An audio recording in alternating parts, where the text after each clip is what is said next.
Hello and welcome back, guys. We're now starting a new story, Until You Love Me, by HRTS for Izuku. You can find author's profile link in the description. Let's begin Chapter 1, Arrivals reckoning the city pulsed with restless energy, the hum of late-night traffic blending with the distant wail of sirens. Katsuki and Izuku moved swiftly across the rooftops, the cool night air whipping around them as they scanned the streets below. Izuku's gaze sharpened. Something's wrong. Katsuki scoffed. The hell does that mean? Izuku frowned, the uneasy feeling settling deep in his gut. I don't know, but, before he could finish, an explosion rocked the streets below. Smoke and fire erupted from a warehouse, sending civilians scrambling for cover. Without hesitation, the two heroes leaped into action, landing in the chaos just as a dark figure emerged from the wreckage. The villain stood tall, shrouded in swirling shadows, his eyes glowing an eerie violet. He tilted his head, smirking as he watched them approach. Well, he drawled. Look who showed up. Katsuki cracked his knuckles, a wicked grin pulling at his lips. Oh, great. Another cocky but who thinks he's special. His hands ignited, ready to blast the BSTRD off the face of the earth. Lemme guess, you want a monologue first, or can I kick your teeth in now? The villain chuckled. By all means, try. Katsuki launched forward in a burst of explosions, aiming to take the guy down fast, but the villain melted into the shadows, reappearing behind him. Kacchan, behind you. Izuku yelled, already moving. The villain raised a hand, purple energy crackling in his palm. Too slow. The attack shot toward Katsuki, fast and deadly.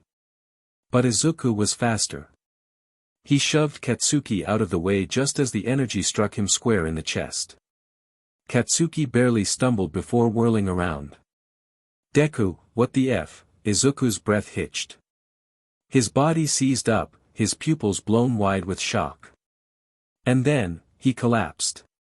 But he was still standing. Katsuki's BLD ran ice-cold as he took in the impossible sight, Izuku's body, motionless on the ground, and Izuku, hovering just above it, transparent and flickering like a ghost. His voice was barely a whisper. K-Kacchan. Katsuki took a step back, his heart hammering. What the F? He turned on the villain, rage boiling in his veins. What the F did you do? The villain smirked, lazily twirling his fingers as the eerie glow of his quirk pulsed around Izuku's ghostly form. Relax, he's not dead. Katsuki's hands trembled as he clenched them into fists. Then fix him, you creepy son of a beach. The villain sighed, amused. I can't. The only way for him to get back into his body is if someone reciprocates his feelings. Silence. Katsuki's jaw tightened. The F does that mean? The villain smirked. Exactly what it sounds like. He gestured toward Izuku's spirit. Until someone who matters feels the same way he does, he's stuck like that. Katsuki's head was spinning, his pulse a roaring thunder in his ears. This wasn't real. This wasn't real. But Izuku was still there, his spirit flickering, his expression a mix of fear and helplessness. His body wasn't moving. Wasn't breathing. Katsuki gritted his teeth so hard it hurt. Then he turned back to the villain, eyes blazing with fury. You're dead. Sparks exploded in his palms as he lunged, ready to tear the BSTRD apart. But the villain only laughed, dissolving into shadows as Katsuki's explosion tore through the space where he had stood. Izuku flinched at the blast, his ghostly form wavering. Kacchan, wait, but Katsuki wasn't listening. He spun wildly, scanning the battlefield for the villain. Get back here and fix this, you piece of SHT. His voice was raw, his body tense with the need to destroy something, anything, that would undo what had just happened. The villain's voice echoed from the darkness. I already told you how to fix it. Katsuki growled, his breaths coming hard and fast. Like if I'm listening to some cryptic bullshit, you better fix him right now. The villain only chuckled, his form materializing just beyond Katsuki's reach. That's not up to me. His gaze flicked toward Izuku's spirit, and his smirk deepened. It's up to you. Katsuki's entire body went rigid. Izuku hovered there, watching him with wide, uncertain eyes. What the hell is that supposed to mean? Katsuki spat, his voice sharp with barely contained rage. The villain tilted his head, mockingly casual. It means, Bakugo, that your little ghost friend isn't coming back unless someone who actually matters to him feels the same way he does. Katsuki's fists clenched, his explosions crackling dangerously. That's the stupidest quirk rule I've ever heard. And yet, the villain mused, here we are. He grinned. Better figure it out soon, ghosts don't last forever. Before Katsuki could blast him to hell, the villain melted into the shadows, his presence vanishing entirely. For a long, tense moment, there was nothing but silence. The air was thick, suffocating. Katsuki turned sharply to Izuku's still body. He crouched beside it, pressing 2 fingers to his neck, no pulse. His hands curled into fists as he sked in a shaky breath. He whispered. He forced himself to look up. Izuku was floating a few feet away, his expression unreadable, his translucent hands curled tightly at his sides. Katsuki's chest felt tight. His mind screamed at him that this was all some dumb villain's trick. That it wasn't real. That Izuku would snap out of it any second. But Izuku was still looking at him like that. Like he was waiting for something. Like he was running out of time. Katsuki's throat tightened, panic clawing at his insides. This couldn't be real. It couldn't be.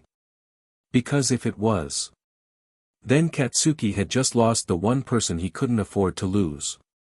What the F was he saying? He didn't care for Deku. Something was wrong.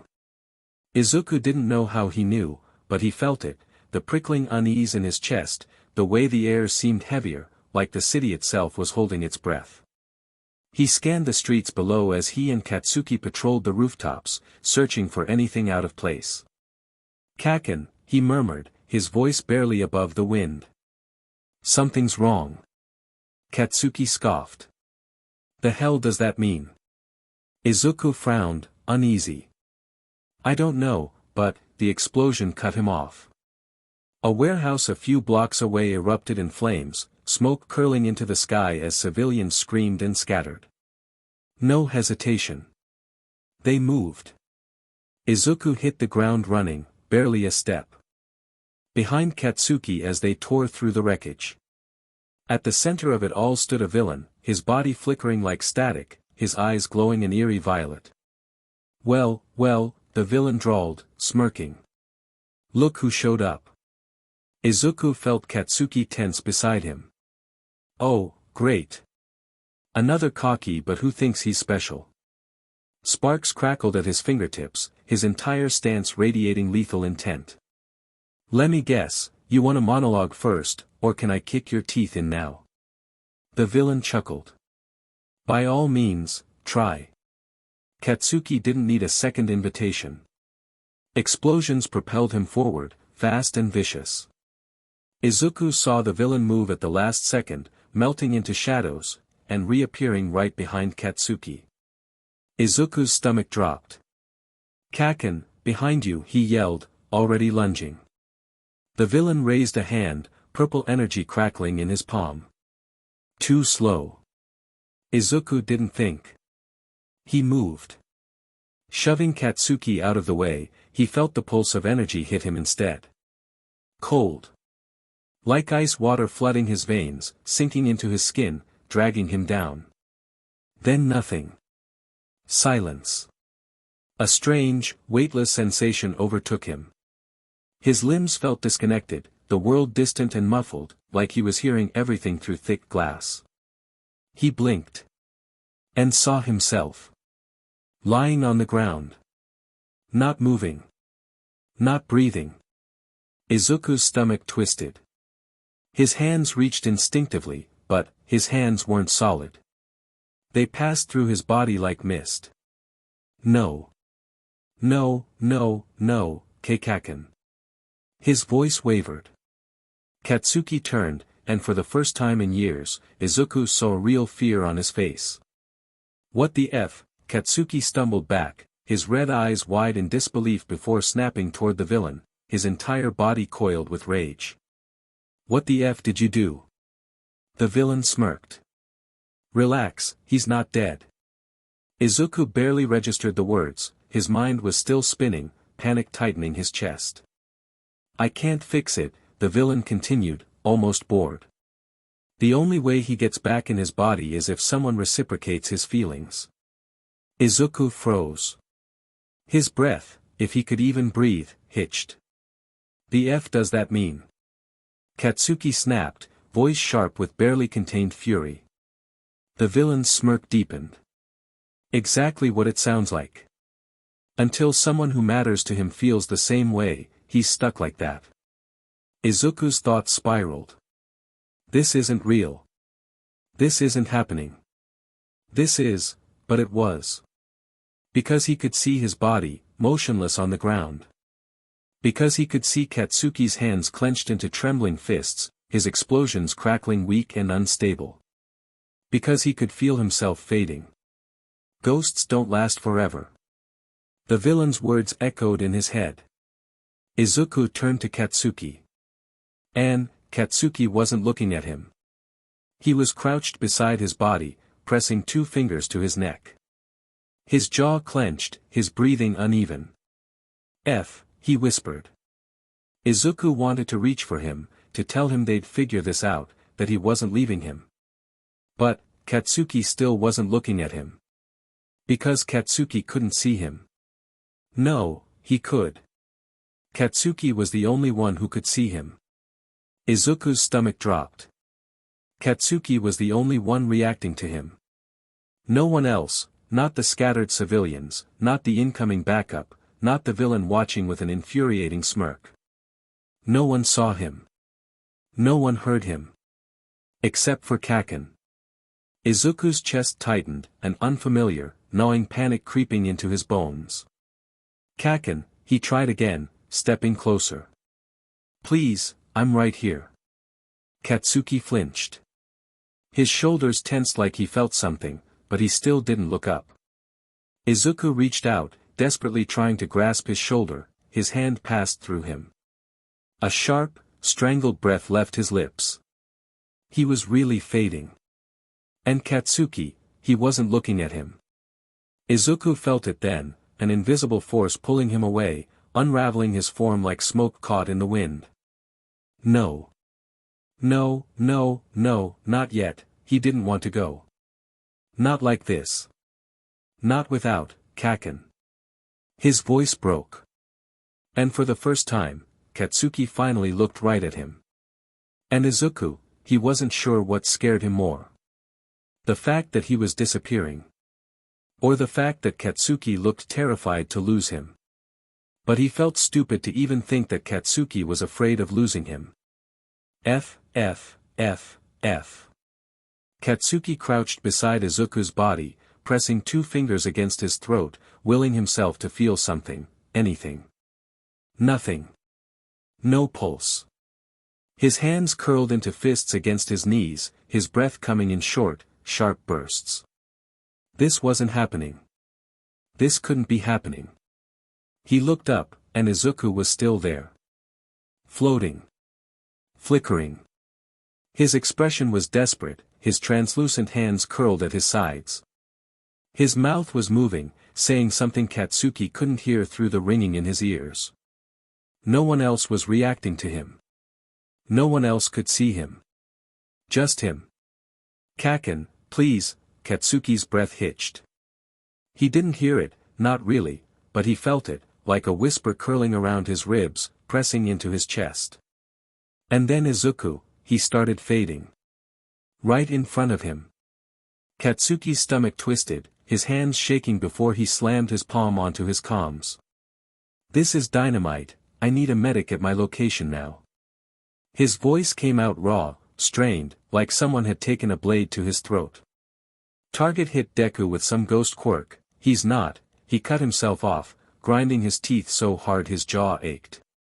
He's not waking up. A burst of static, then, copy that, dynamite. We're en route. Not fast enough. Not fast enough. Katsuki turned sharply to where the villain had disappeared, his hands sparking, his vision red-hot with rage. That bstrd better pray he was already dead, because when Katsuki found him, he was going to, K-Kacchan. His breath stilled. Izuku was looking at him, eyes wide, his form flickering dangerously. K-Kacchan, and then, his body shuddered. His entire being distorted, like static breaking apart on a screen. Katsuki's chest seized. He didn't think, he moved. He reached out, grabbed at Izuku's arm, his hand passed through him.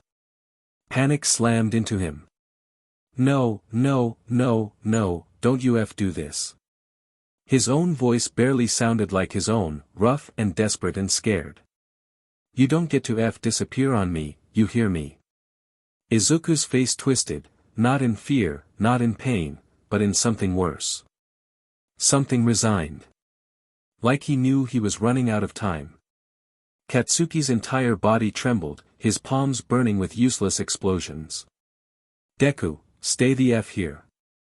His breath was ragged, his throat tight. You don't get to leave. But Izuku was already fading.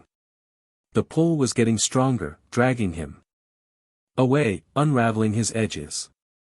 And the last thing he saw before the medics arrived, was the way Katsuki's hands reached for him, clenching nothing but empty air. The moment the medics arrived, everything turned into a blur of motion. They swarmed Izuku's body, voices rapid and clipped as they rattled off his vitals. Someone pushed Katsuki back, but his boots stayed planted to the ground, his body locked up tight, his heart hammering in his chest.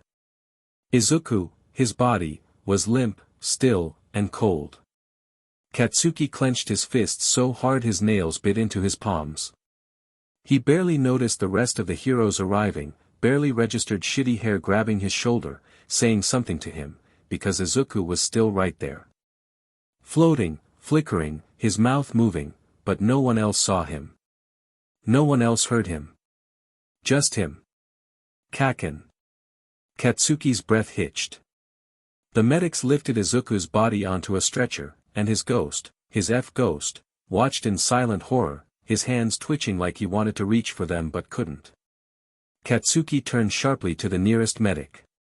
Is he? His throat closed up before he could finish, and that, he wasn't gonna say it. He wasn't gonna say it.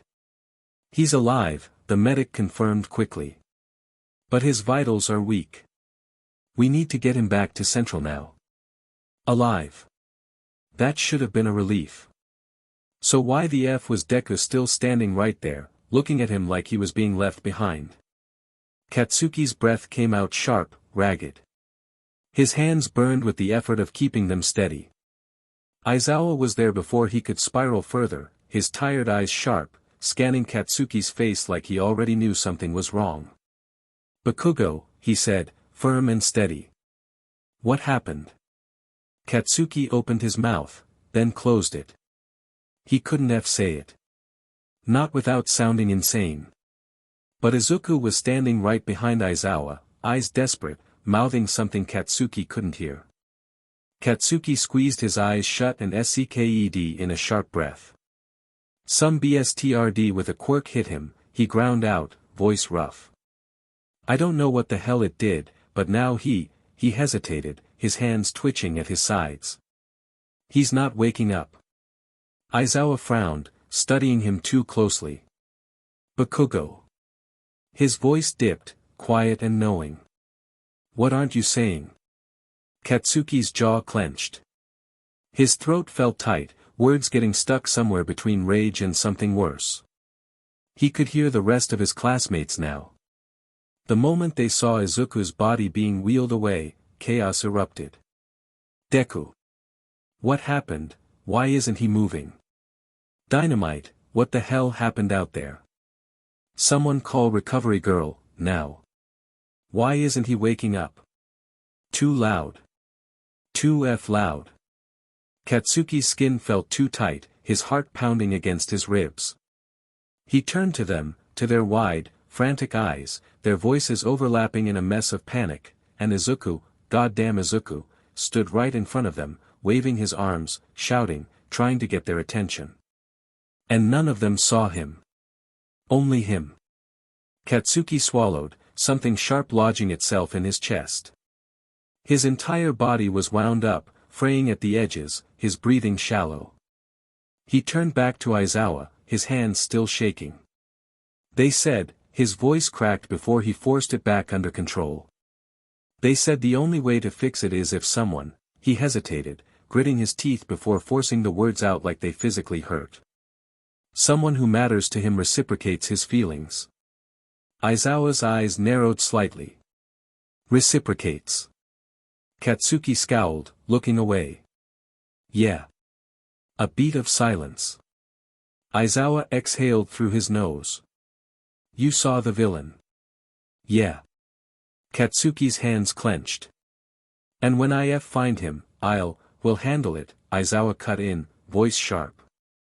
Katsuki nearly snapped back, but Izuku stepped forward, his ghostly form growing fainter, and, he didn't have time for this.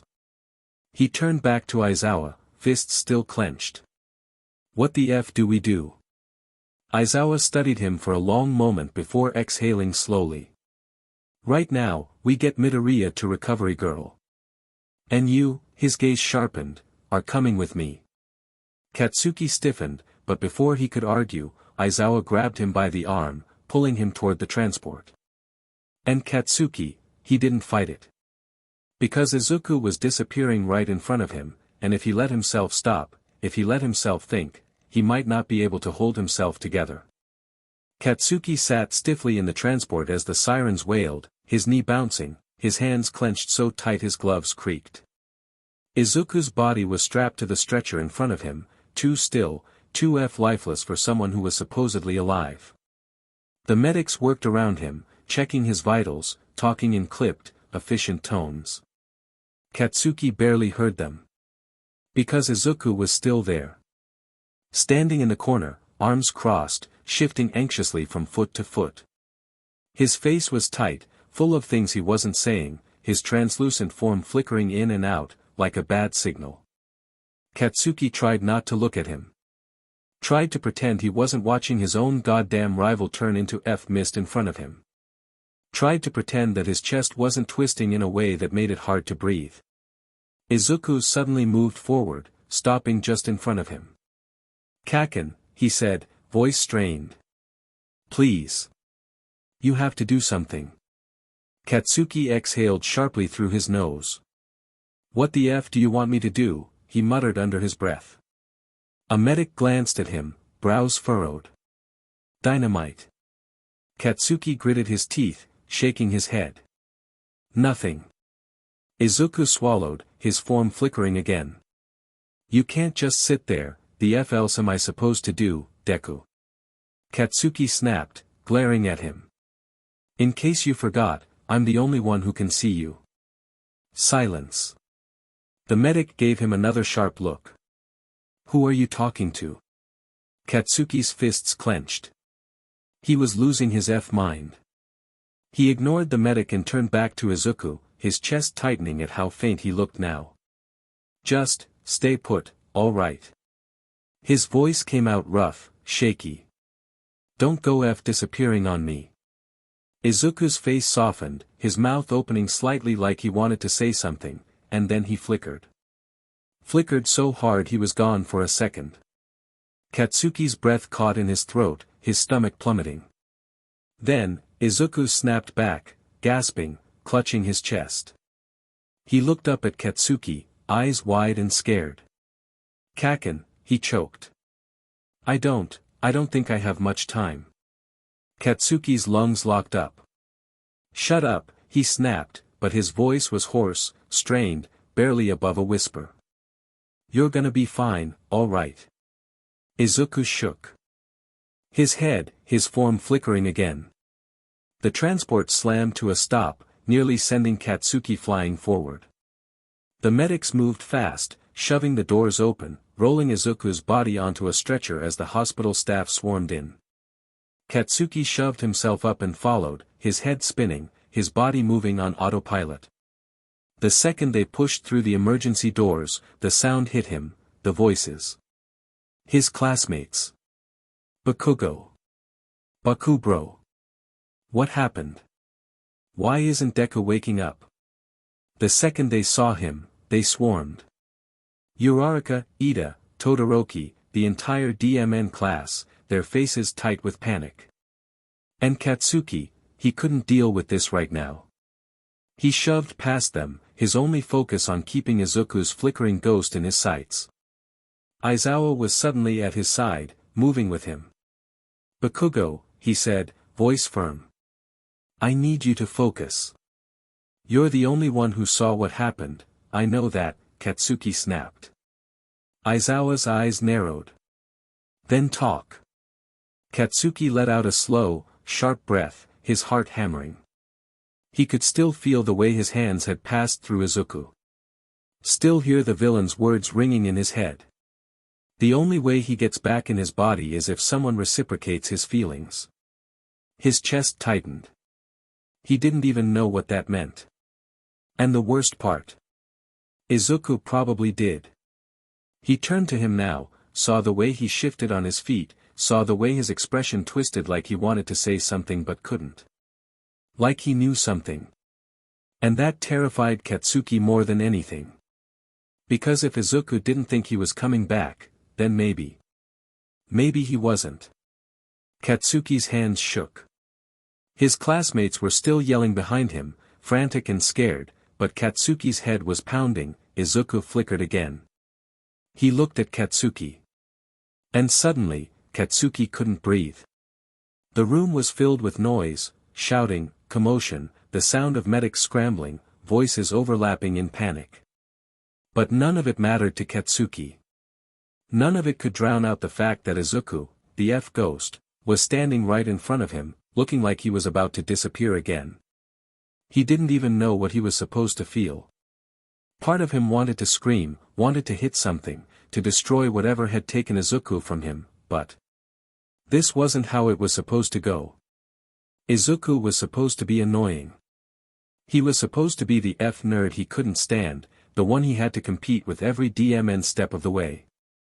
He wasn't supposed to be here, not like this, flickering between life and death like a broken thing Katsuki had no control over. Izuku's mouth opened, like he was about to speak, but the words just seemed to get lost somewhere between them. It wasn't right. They were enemies, not friends. They'd been rivals since they were kids. Izuku had always been the one who got under his skin, the one who challenged him at every turn, the one who took everything from him. So why the hell was this so hard?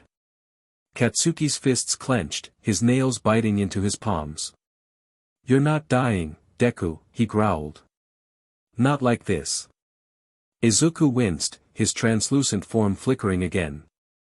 Kacchan, his voice was barely a whisper, but Katsuki could hear the desperation in it. This is wrong. Katsuki's chest tightened. He didn't want to hear that, didn't want to hear anything that made this feel more real. Izuku wasn't supposed to matter to him, not like this. Not as anything more than a rival, a pain in his butt. And yet, here he was. Here they were. Izuku, standing there like some kind of pathetic ghost, begging for help. And Katsuki, was the only one who could hear him. Shut up, Katsuki snapped, turning away, his teeth gritted. You're not, this isn't over, you hear me. Izuku looked at him, something flickering behind his eyes. Kacchan. Don't start, Katsuki growled, his heart thumping painfully in his chest. He turned back, looking at Izuku, really looking at him. I don't know what the hell this reciprocate his feelings bullshit is, but I'm not. He stopped himself, his voice breaking off like something was squeezing his throat. He wasn't going to say it. This wasn't supposed to matter. This wasn't supposed to. Izuku seemed to shrink slightly, his ghostly figure growing even fainter. Katsuki's stomach churned. "You're not going to disappear," he ground out, forcing his voice to sound steady. "I won't let you." Izuku's eyes widened, but instead of stepping forward like he usually would, he stepped back. A painful silence stretched between them. Izuku was fading. And no matter how much Katsuki tried to convince himself this didn't matter, that it didn't change anything, it did. Aizawa approached then, his voice cutting through the chaos. "Bakugo." Katsuki snapped his head up, focusing on his teacher's hard eyes. "What? You need to get your head in the game." Aizawa's voice was sharp, his posture tense. "We can't afford to waste time arguing about this. Midoriya's condition is critical, and we need you to help us figure out what happened." Katsuki's mind was racing, the words almost bouncing off him. "Izuku is still fading. This is real. He needs help. You're the only one who can save him, you idiot." But even now, part of him couldn't get past the fact that this was Izuku, the kid who always got under his skin, the one who made everything harder for him, the one who'd always been the thorn in his side. But now, that thorn was fading. And Katsuki couldn't stop it. He couldn't stop the way his chest ached when he thought about it. "Deku," Katsuki's voice cracked before he could stop it, and for the first time in a long time, he didn't try to hide it. You don't get to vanish." Izuku's fading figure wavered. "Kacchan," he whispered, his voice barely audible. Katsuki's fists tightened, and for the first time, he realized just how much this mattered. The rivalry, the competition, all of it, it didn't matter anymore. All that mattered was the kid in front of him, looking like he was about to disappear completely. And Katsuki, he didn't know how to stop it. But he had to. He didn't care what it took. He wasn't going to let Izuku disappear like this. Because he wasn't done with him yet. The fading sensation was almost unbearable, like the world was slipping through his fingers, like every breath was getting harder to catch. He could feel it, the way his edges were thinning, the way his heart seemed to slow with every passing moment. But still, he lingered. He shouldn't be lingering. He should be gone. Izuku should have let go by now. His body, his ghost, was barely holding together, and the medics were moving around him as if he wasn't even there. But Katsuki was still standing, still fighting in his own way. And that was what kept him here. The words he couldn't say, the feelings he'd buried for so long, they were all tangled up in his chest, pulling him in every direction. He wasn't sure if it was the hope of something changing, or if it was just the raw need to not fade away without being seen, but Izuku wasn't ready to go. Not yet. He wouldn't just disappear like this. Not without making sure Katsuki understood. Even if Katsuki never returned his feelings, even if things could never be as Izuku had dreamed, he needed to leave this world knowing that he mattered. But the clock was ticking. And Katsuki wouldn't see him. Not the way Izuku wanted. Not in the way that made everything worth it. He could feel it in the air, in the way Katsuki's eyes flicked over him, never quite seeing him in the way he needed. The way they'd always been enemies, always been rivals, and Izuku had always been just the sidekick to Katsuki's show. Katsuki didn't need him in that way. Izuku knew that. He'd always known. But he couldn't help the way his chest tightened when he thought about how close they were to the end. He couldn't go like this. "Kacchan," Izuku whispered, though his voice was barely a breath, almost non-existent in the whirlwind around them. He moved closer, his form flickering, forcing himself to stay visible. Katsuki's head snapped in his direction. His eyes narrowed, and for a moment, Izuku thought he saw something different there. Something that made his heart skip. But then it was gone, replaced by the same anger, the same refusal to let his guard down. Izuku knew that look. That look was Katsuki.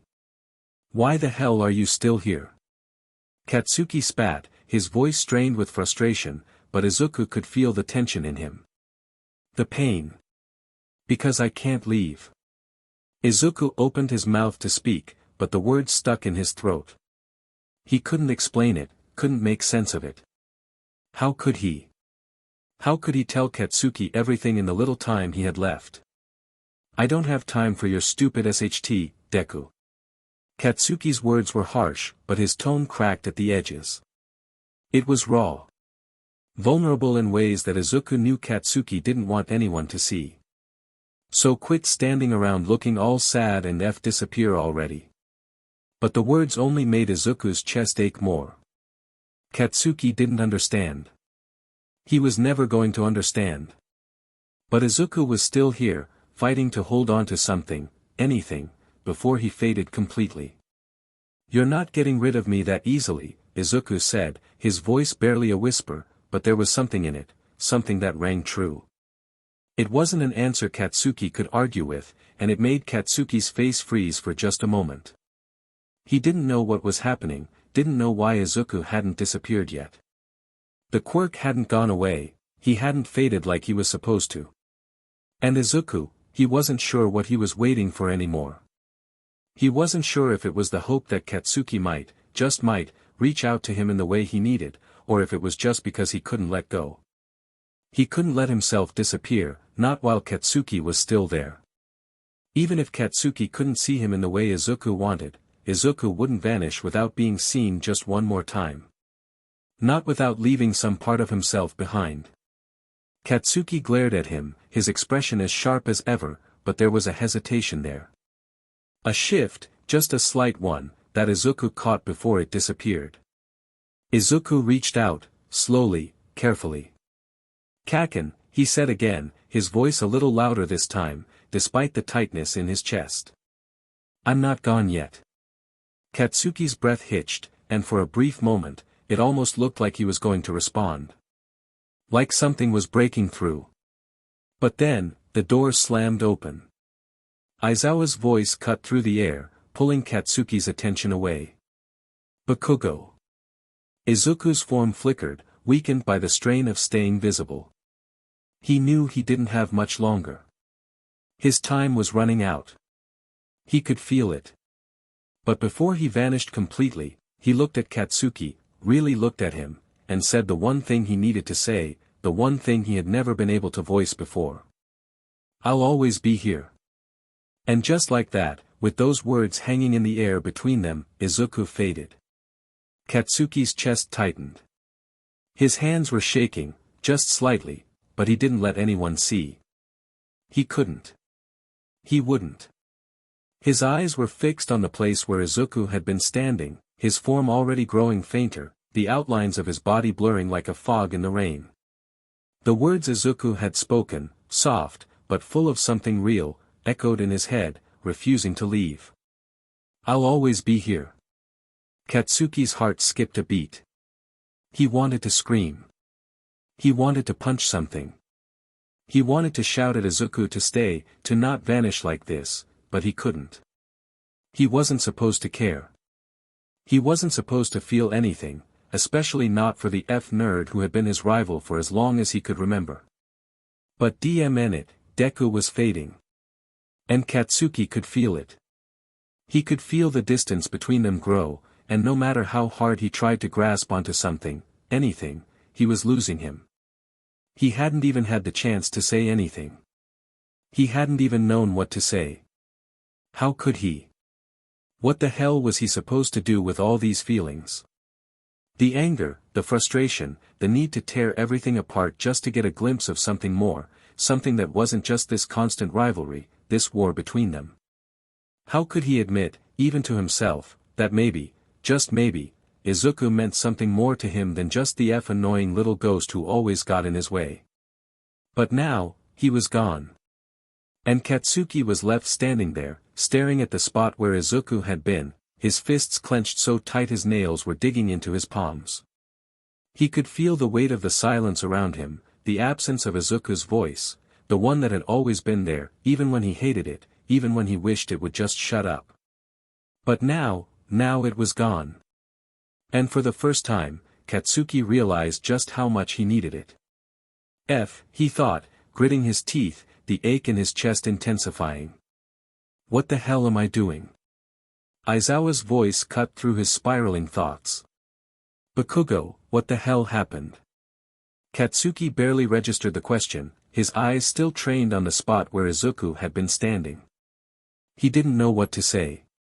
How could he explain what had just happened? How could he tell Aizawa that he wasn't sure if he was supposed to feel relief or guilt or something else entirely?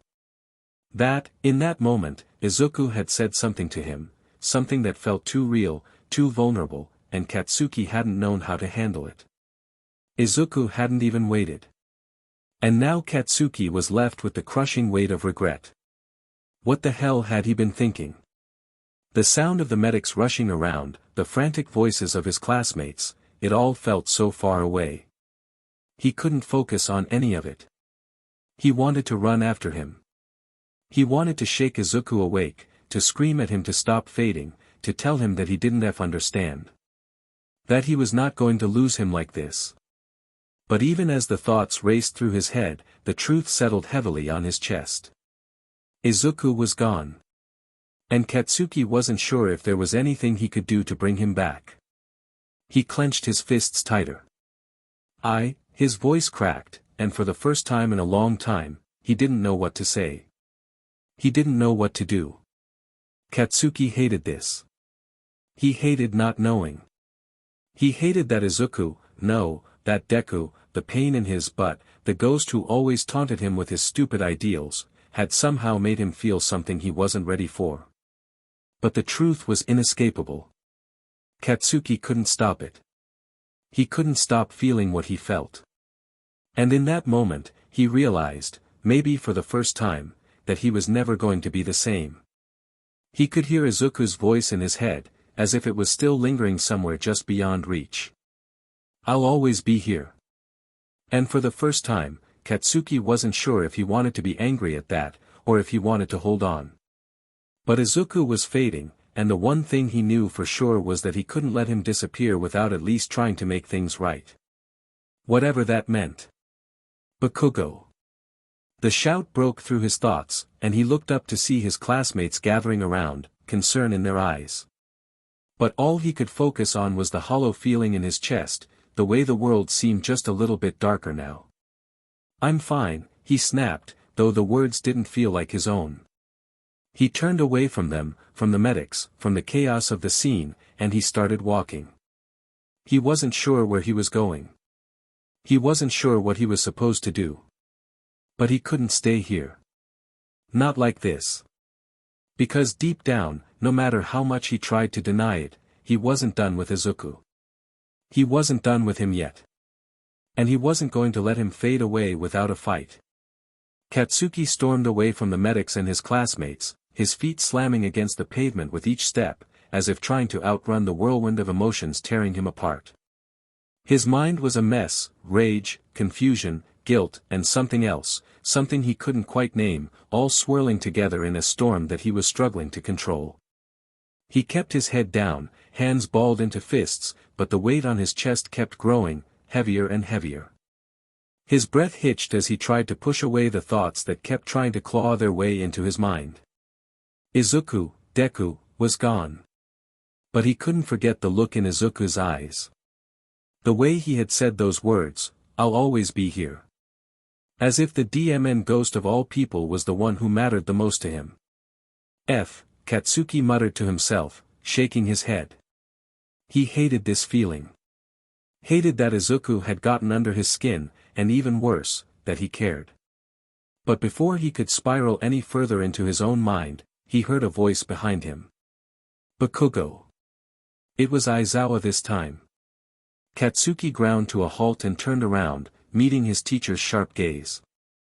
Aizawa's expression was unreadable, but Katsuki could see the tension in his shoulders, the way his eyes flicked to the spot where Izuku had been moments before. What the hell happened back there? Aizawa's voice was low, controlled, but there was an edge to it. I told you I'm fine, Katsuki snapped, but even to his own ears, his voice sounded strained, brittle. It wasn't the same confident, cocky tone he always used. There was something broken in it, something he couldn't shake. Aizawa didn't let up. You're fine, huh? You sure about that? I've never seen you react like that before. He paused, glancing at the group of medics who were still working around them. Something's off. I saw the way you were looking at him, Bakugo. Katsuki gritted his teeth. His jaw was clenched so tight, it felt like it might snap. But Aizawa wasn't backing off. The old man's sharp eyes were on him, and Katsuki could feel the pressure building. I'm fine, he repeated, trying to stand his ground. But it wasn't working. Not when his insides felt like they were falling apart. Aizawa wasn't stupid. He saw through Katsuki's act. He always had. Listen, I know something happened. I saw the way Midoriya, he paused again, like he was carefully considering his words. What exactly happened between you two? The question hung in the air between them, too heavy to ignore. Katsuki's mind raced. He could feel the heat rising in his chest, the words threatening to burst out of him, the truth pressing against the walls of his throat. And before he could stop himself, the words tumbled out, raw and ragged, like a confession he hadn't even meant to make. I can see him. Aizawa's eyebrows lifted, and for a moment, Katsuki thought he'd been misunderstood. But the look on Aizawa's face told him otherwise. He wasn't shocked or surprised. He was expecting this. Katsuki's throat tightened, and he fought to control his breathing. He didn't know why he said it. He didn't know why he had to say it. But it felt like the truth was clawing its way to the surface, and there was no way to hide it anymore. See who? Aizawa asked, his voice carefully neutral. Katsuki clenched his fists again, his nails digging into his palms. He couldn't stop himself. Deku. I can see him, all right. His voice broke on the name, and it set him off more than he was willing to admit. He's been here this whole DMN time, and I didn't even notice. I didn't even realize it until now, but he's been there. All this time. As a ghost. The words hit the air between them like a bomb. Aizawa's face remained unreadable, but Katsuki could see the flicker of understanding in his eyes. Midoriya, Aizawa repeated slowly, his voice low. The ghost. Katsuki nodded, his mind racing. Yeah. And I didn't know. I didn't know he was still around, that he was trying to reach me. Not until now. His voice was shaking with frustration. And now he's gone. Vanished, and I don't even know how to. He stopped, taking a breath, but it didn't help. The weight of everything, the guilt, the anger, the confusion, was crashing down on him. He hadn't known how much Izuku had meant to him until it was too late, until he was fading away right in front of him. He wanted to punch something, to scream at the world for being so unfair. But instead, he just stood there, his head spinning with everything he hadn't said, everything he couldn't take back. Aizawa regarded him carefully, his expression softening just a little. You weren't supposed to know. What do you mean? Katsuki snapped. You weren't supposed to be able to see him, Aizawa said quietly, his voice low and steady. Katsuki stood there, the words Aizawa had just spoken bouncing around in his head like they didn't quite belong. He could still feel the empty space where Izuku had been, and his thoughts were racing, trying to make sense of everything. You weren't supposed to be able to see him. It was a simple statement, but it hit him hard. What did that even mean? Izuku had always been there. Always. But now, after everything that happened, it didn't make sense. Why was he seeing Izuku now? And why the hell had he stayed so long without even realizing it? Aizawa's voice pulled him out of his spiraling thoughts. It's not common, the teacher said slowly, like he was picking his words carefully. But sometimes, a connection between two people can be stronger than just a quirk. Katsuki frowned, still trying to process what he was hearing. What the hell does that even mean? Aizawa sighed, rubbing the back of his neck. It means that some quirks, special quirks, can affect the people they're connected to in ways that go beyond the usual. Izuku's quirk may have been strong enough to create that bond. Bond. Katsuki grunted, his teeth clenched. He hated how things were starting to feel so fuzzy, like his world was slipping through his fingers. You're not supposed to be able to see him, Aizawa said again. But you did. And I can guess, the feelings involved might have altered things. Katsuki's brow furrowed, and his jaw tightened. What the hell did that mean? What did feelings have to do with it? It was a DMN ghost, Deku was gone, and nothing about that made sense. His mind flashed back to the look in Deku's eyes, that last moment before he disappeared. It was like something important had been said, but Katsuki couldn't even begin to understand it. Deku had always been there, a nuisance, a challenge, someone he fought with and against, someone he couldn't escape. But now that he was gone, it felt like something had shifted in the air, something that he couldn't quite grab hold of. But the truth was, Katsuki wasn't sure what he was supposed to feel about it. He wasn't supposed to care, was he? No. He shouldn't care. He didn't. He couldn't. Whatever, Katsuki muttered, trying to shake it off. He couldn't even look Aizawa in the eye anymore. His hands were shaking, and he clenched them into fists to stop them. Aizawa stared at him, and for a moment, Katsuki thought he was going to say something else, something that would make him feel even more like a DMN idiot. But the teacher just nodded slowly. I'm going to assume you'll figure this out on your own, Aizawa said quietly, his voice neutral. Yeah, whatever, Katsuki muttered, his voice barely audible. Aizawa didn't press him. He didn't have to. Katsuki could feel the weight of the conversation still hanging in the air, pressing down on him, but he didn't know what to do with it. He didn't know what to do with any of it. Go back to your team, Aizawa instructed, his tone turning more practical. Make sure they're okay. Katsuki nodded, but he didn't make a move right away. He stayed there, staring at the empty space, trying to shake the image of Izuku's flickering form out of his mind. It didn't make sense. None of it did. But he couldn't ignore it. And that was what set him off the most. As Katsuki walked back toward the group, he could feel his heart pounding in his chest, the confusion swirling like a storm. He didn't understand why the whole thing felt so wrong. He hadn't expected to be left with nothing. He kept replaying the last few moments. Izuku had been there, standing so close, looking at him with something that felt like urgency. No, that wasn't it.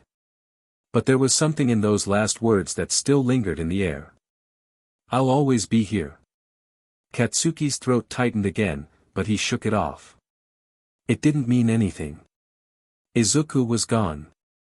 The medics had cleared out, the chaos was dying down, but the absence of Izuku, his presence that had always been there, lingering, impossible to ignore, was a hole in the air now. It was too quiet. Too empty. Bakugo. He looked up to see his classmates gathered around, watching him with varying degrees of concern. Are you okay? Kirishima asked, his voice full of that usual warmth. Yeah, Katsuki snapped, his voice sharp, but not as steady as it usually was. I'm peachy. But even as he said the words, he knew they didn't mean anything. Because he wasn't fine. And as he walked past them, back toward the rest of the group, he couldn't shake the feeling that the moment he'd just experienced wasn't over. It wasn't something that could just disappear. Not yet. And as much as he tried to ignore it, there was something gnawing at him, something about Izuku, about the look in his eyes, and about the way things had just ended. But Katsuki didn't know how to put it all together. He didn't even know where to start. And for now, that was enough to make him feel completely and utterly lost. Chapter 2, The Heart I Can't Have. Katsuki sat slouched in the chair across from Aizawa's desk, arms crossed, foot tapping against the floor in barely contained frustration. The office was dim, the only light coming from a small desk lamp that cast long shadows against the walls. The air felt heavy, filled with unspoken tension.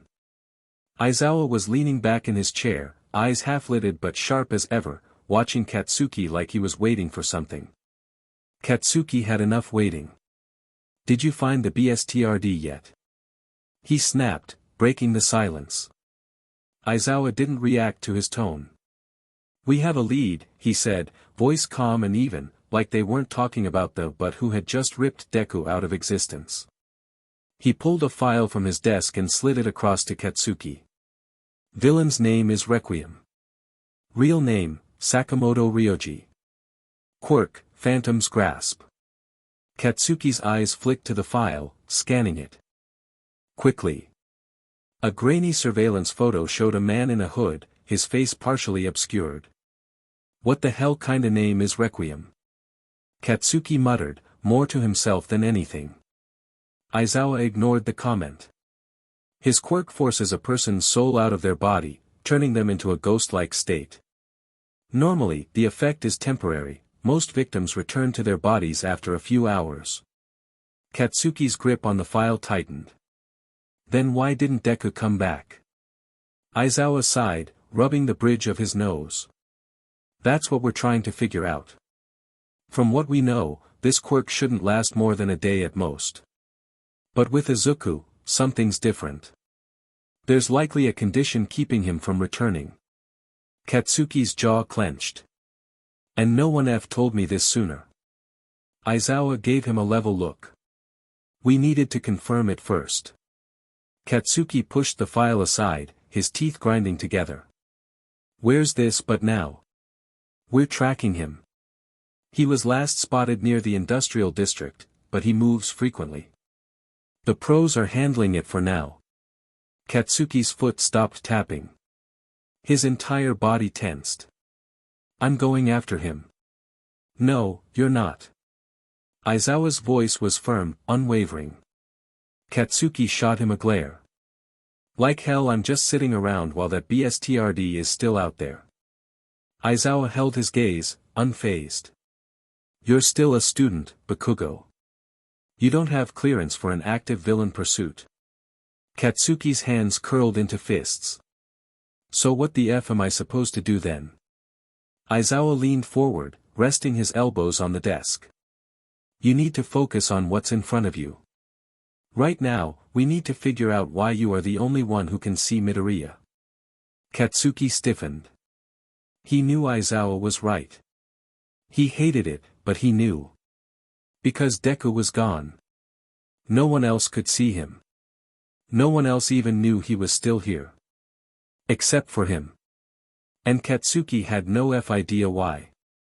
Katsuki's fists clenched against his knees as he remembered Aizawa's words from the day before, settled over him like a DMN weight he couldn't shake off. And Aizawa told him the same DMN thing again today. We need to figure out why you're the only one who can see Midoriya. Like he hadn't already been thinking about that over and over since this whole thing started. Like he didn't already know it wasn't normal. Katsuki's nails dug into his palms. TCH. What the hell does that even mean? Aizawa leaned back slightly, rubbing his temple like he was just as exhausted with this conversation as Katsuki was. It could mean a lot of things. Great, Katsuki snapped. That's so helpful, thanks. Aizawa gave him a look that said shut up and listen, and Katsuki gritted his teeth but stayed quiet. We've seen quirks like this before, Aizawa continued. Some have conditions that need to be met before their effects wear off. A trigger. Katsuki frowned. Like what? Aizawa exhaled slowly. It depends on the quirk. Some require a specific action, an emotion, or even a connection between the target and another person. Katsuki's scowl deepened. What, like some dumb unfinished business bullshit? Aizawa didn't answer immediately. His silence was enough of one. Katsuki leaned forward, his elbows on his knees, glaring down at the file in front of him like he could burn a hole through it with sheer rage alone. So what, Deku's just stuck like this until, he cut himself off, his own words making his stomach twist. Until what? Aizawa's voice was quieter when he spoke again. Until the condition is met. Katsuki felt like his BLD was boiling under his skin. This was bullshit. Some vague but condition that no one even knew. And in the meantime, Deku was just stuck. No. That wasn't good enough. So how the hell do we find out what the condition is? Katsuki demanded. Aizawa studied him for a long moment, his gaze unreadable. You need to figure out what makes this situation different from the others. Why this quirk is still active. Why you are the only one who can see him. Katsuki hated how his stomach twisted at that last part. He hated even thinking about it. Why him? Why was he the only one? His mind flashed back to the moment it happened, Deku shoving him out of the way, taking the hit, his body collapsing before Katsuki could even process it. The way Deku looked at him right before he vanished, like he was trying to say something Katsuki didn't understand. His throat felt tight. No. He wasn't doing this. He wasn't going to sit here and think about SHT that wouldn't help. Katsuki shot up from his chair. Fine. I'll figure it out. Aizawa didn't try to stop him. He just nodded. Keep me updated. Katsuki turned on his heel and stormed out of the office, his fists clenched so tight his nails dug into his skin. His head was a mess, his chest felt too tight, and none of this made sense. But if there was one thing he did know, he wasn't going to let Deku stay like this. No matter what it took. Katsuki didn't waste time after leaving Aizawa's office. His feet carried him straight to the infirmary, his head still spinning with everything he'd just heard. A condition. Some bullshit reason Deku hadn't come back yet. It didn't matter.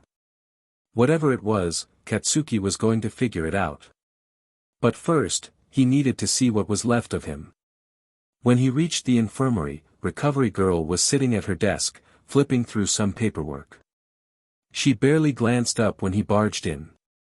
I was expecting you sooner, she said, not even surprised. Katsuki scowled but didn't bother arguing. How is he? She gestured toward one of the beds, and Katsuki's stomach twisted when he saw Deku's body lying there, still. Too still. Like he was in some kind of deep sleep he couldn't wake up from. For all the times he'd seen Deku hurt, broken, covered in bandages, there had always been something alive about him. Even when the nerd could barely move, he still twitched, mumbled, shifted like he was just waiting to get back up again. But this was wrong. Katsuki swallowed, forcing himself to step closer. What state is he in? Recovery Girl sighed, setting down her pen. Physically, he's fine. His body is stable, no signs of damage, no distress. If you looked at his vitals, you'd think he was just in a deep sleep. Katsuki's jaw tightened. But.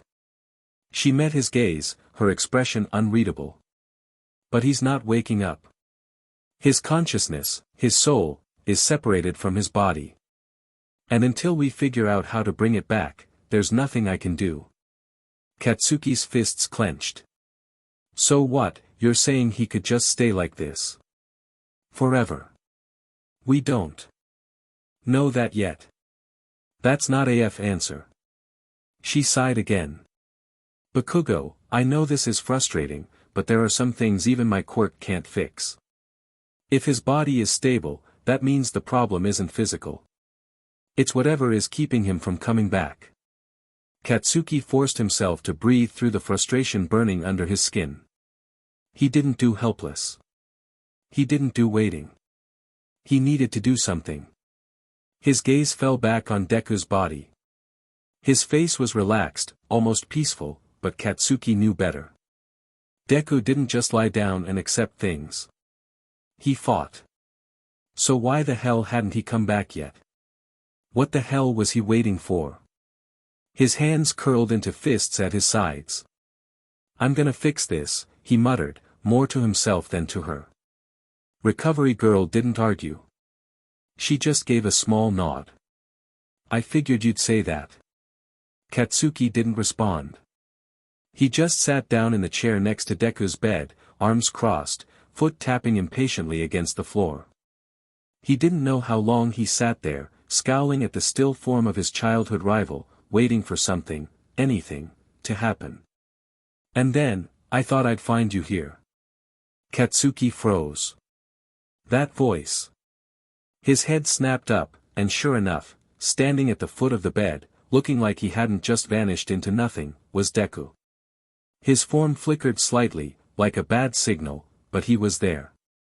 Green eyes watching him, tired but amused. Katsuki's breath caught in his throat, but he shoved the reaction down. "The F took you so long" was the first thing that came out of his mouth. Deku gave a small, sheepish smile. "Sorry, Kacchan. It took me a bit to get back." Katsuki scowled, shoving down the weird knot forming in his chest. "TCH. You better have figured out how to fix this, nerd. 'Cause I'm not dealing with this ghost SHT forever." Deku just chuckled softly. "Yeah. I'll work on that." But something in his voice, something quiet, something hesitant, made Katsuki's scowl deepen. Because for the first time, it hit him. Deku didn't look like someone who knew how to fix this. He looked like someone who wasn't sure he could. Izuku had known, the moment he felt his soul slip from his body, that this wasn't going to be something easy to fix. But standing here now, staring at himself, at his own motionless body, pale and lifeless on the infirmary bed, it was really sinking in. He might be stuck like this forever. His chest felt tight, but there was no heartbeat. No real breath to steady himself. He was just here, adrift in a world he couldn't touch, couldn't really be a part of. And the worst part. The real reason he knew he wasn't coming back. Because there was no way Katsuki would ever reciprocate his feelings. He knew it. He had always known it. Whatever condition was tying him to this form, it was something deep, something personal. Quirks like this didn't activate randomly, they latched onto emotions, onto truths buried deep inside a person's soul. And Izuku had spent his whole life feeling things for Katsuki that he had no right to feel. Affection. Admiration. A longing to be seen by him, not just as a rival, not just as some annoying nerd Katsuki could barely tolerate. And love. Love, no matter how much he tried to ignore it, suppress it, shove it down into the deepest parts of himself. It had always been there. Lingering. Waiting. And now, it was the very thing keeping him trapped in this limbo. Because someone had to return those feelings for the quirk to break. And it sure as hell wasn't going to be Katsuki. Izuku swallowed down the ache that didn't quite reach his non-existent throat. He watched as Katsuki sat beside his bed, arms crossed, scowling at his unconscious body like he could somehow will it to wake up. Like he actually cared. Izuku wanted to believe it. Wanted to think that maybe, just maybe, Katsuki was feeling even a fraction of what he was feeling right now. But he knew better. Katsuki was angry. Frustrated. Probably blaming himself for what happened. But that wasn't love. And it never would be. Izuku clenched his fists at his sides, his ghostly form flickering slightly. How long did he even have before he faded? Before his body just stopped waiting for him. Before he disappeared completely. The thought made something in his chest twist, but he forced himself to push it down. "I'll figure something out," he told himself. "I have to. Even if it meant being a ghost forever. Even if it meant watching Katsuki live his life from a distance, never knowing how much Izuku had truly wanted to be a part of it." Katsuki sat there, his mind a mess of questions that he couldn't even begin to untangle. The sight of Deku, Izuku, standing there, flickering in front of him like some kind of ghost, was enough to make him want to rip his hair out. He didn't understand any of this. Why the hell could only he see him? Why wasn't Deku back in his body yet? Katsuki shot a glance at Izuku, his eyes narrowing. The DMN nerd was staring off into space, like he was lost in thought, like the world around him didn't matter. He didn't even seem to notice Katsuki's stare. "What the F is your big head thinking about?" Katsuki growled, unable to stop himself. Izuku flinched slightly, like he hadn't expected the question, but then his eyes flicked to Katsuki, those green eyes flickering with a mix of exhaustion and something else, something Katsuki couldn't quite place. "It's nothing, Kacchan," Izuku muttered, his voice quiet. Katsuki's scowl deepened. Nothing. He didn't buy it. Deku always acted like he had nothing on his mind when he was drowning in something that was eating him up inside. It was infuriating. He always tried to hide it. Always tried to pretend he was fine, even when he was falling apart. Katsuki gritted his teeth, but his voice softened just a little. "It's not nothing, Deku. You're stuck in some weird ghost SHT, and you're telling me it's nothing." Izuku's gaze dropped, and for a second, it looked like he was just about to vanish. Katsuki's heart skipped a beat. The thought of him disappearing was too much, even if he didn't understand why it hurt this much. "I'm fine, Kacchan," Izuku said, forcing a small smile. "I'll figure it out." Katsuki stared at him for a moment longer, trying to read his face, but it was like looking at a closed book. There was something in Izuku's eyes, something deep and sad and quiet, that made Katsuki want to punch the wall, rip it all out. But he couldn't. He didn't know how to fix any of it. "DMN idiot," Katsuki muttered under his breath, more to himself than to Izuku. "Just, don't disappear, okay?" Izuku didn't respond immediately. He just gave him a look, almost like he was looking at Katsuki for the first time, like he was seeing something in him he hadn't before. And then, like nothing had changed, Izuku said softly, "I won't." And for a moment, Katsuki believed him. Katsuki didn't know what the hell he was doing, but as he watched Izuku standing there, barely holding it together, something in him snapped. He couldn't take this. He couldn't just sit here while the DMN nerd was stuck, like a ghost, because some stupid quirk had him in limbo. If he wasn't going to fix this, then he might as well get the answers he needed. "You know what?"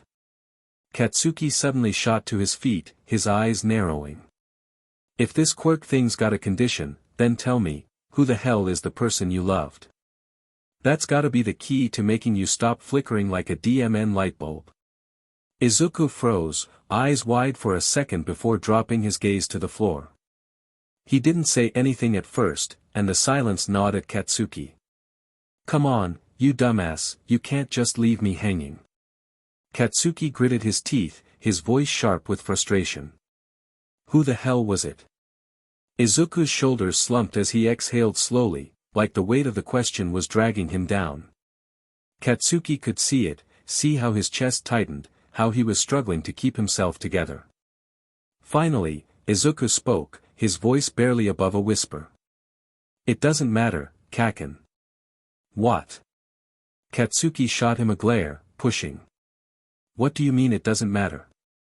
You're literally stuck in this mess, and you're telling me it doesn't matter." Izuku's eyes were distant, like he was staring through Katsuki rather than at him.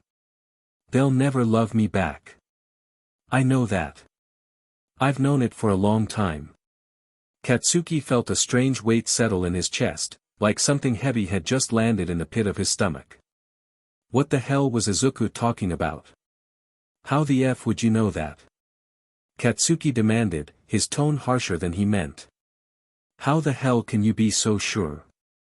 Izuku finally lifted his head, those green eyes locking onto Katsuki with a quiet, unflinching intensity. "I would know, Kacchan."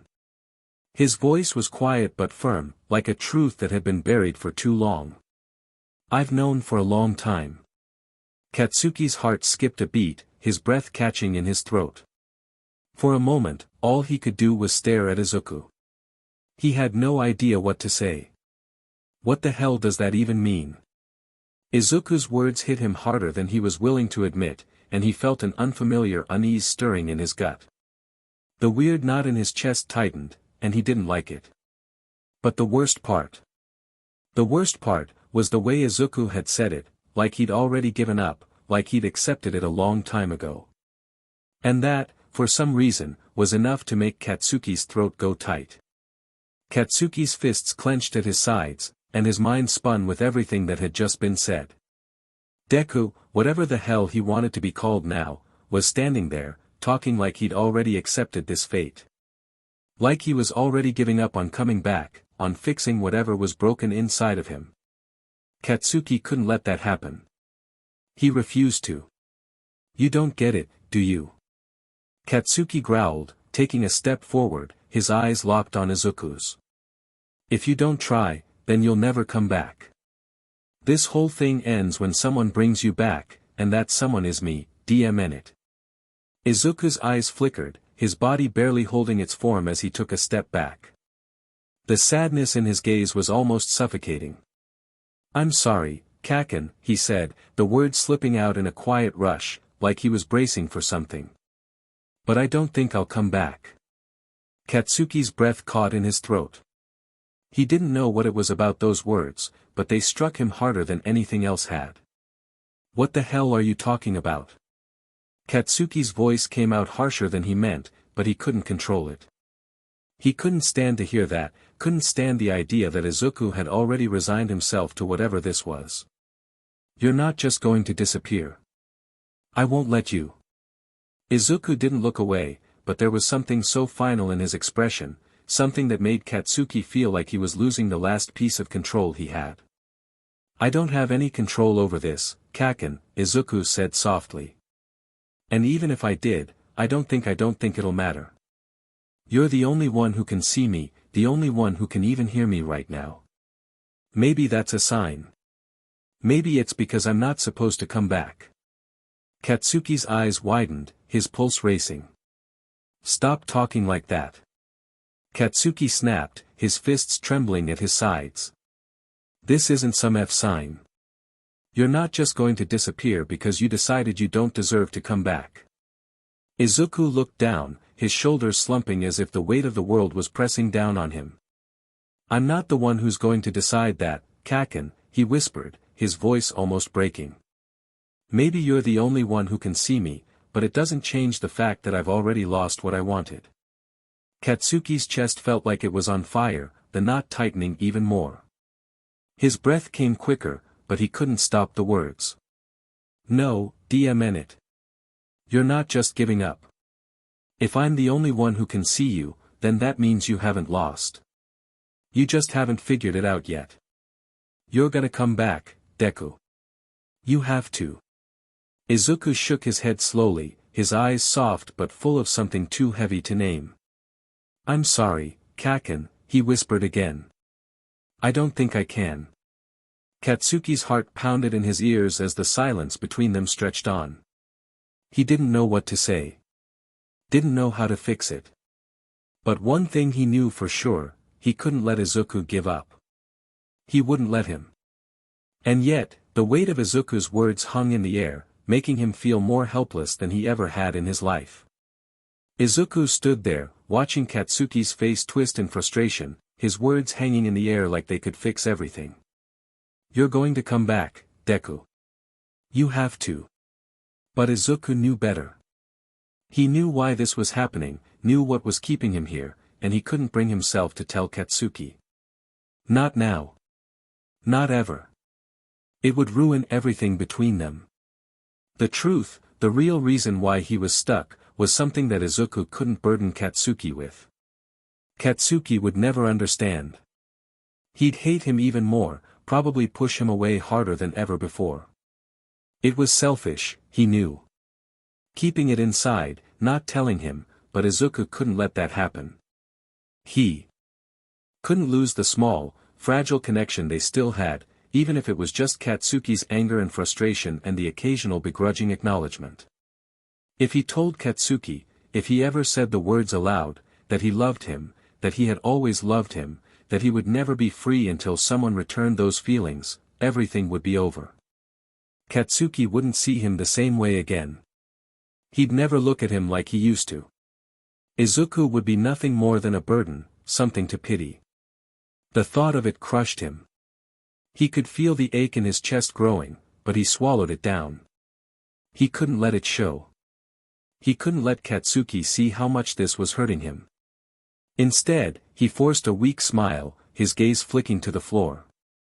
I don't think I'll come back, Kacchan, he said, the words tasting bitter on his tongue, but they were all he could say. They were safe. They were the only thing he could give. If he said more, if he told him the truth, he was terrified that it would shatter whatever tenuous thread still connected them. Katsuki would look at him with disgust. He would see the nerd, the weakling, the one who had been too much of a coward to move on. It wasn't worth it. It would ruin everything. And Katsuki. Katsuki was already so far out of reach. The last thing Izuku wanted to do was push him further away. Izuku's chest tightened as the words threatened to spill out. Every inch of him wanted to tell Katsuki the truth about everything, about how he felt, about why he was stuck here, why he couldn't come back. But he couldn't. Telling Katsuki would change everything.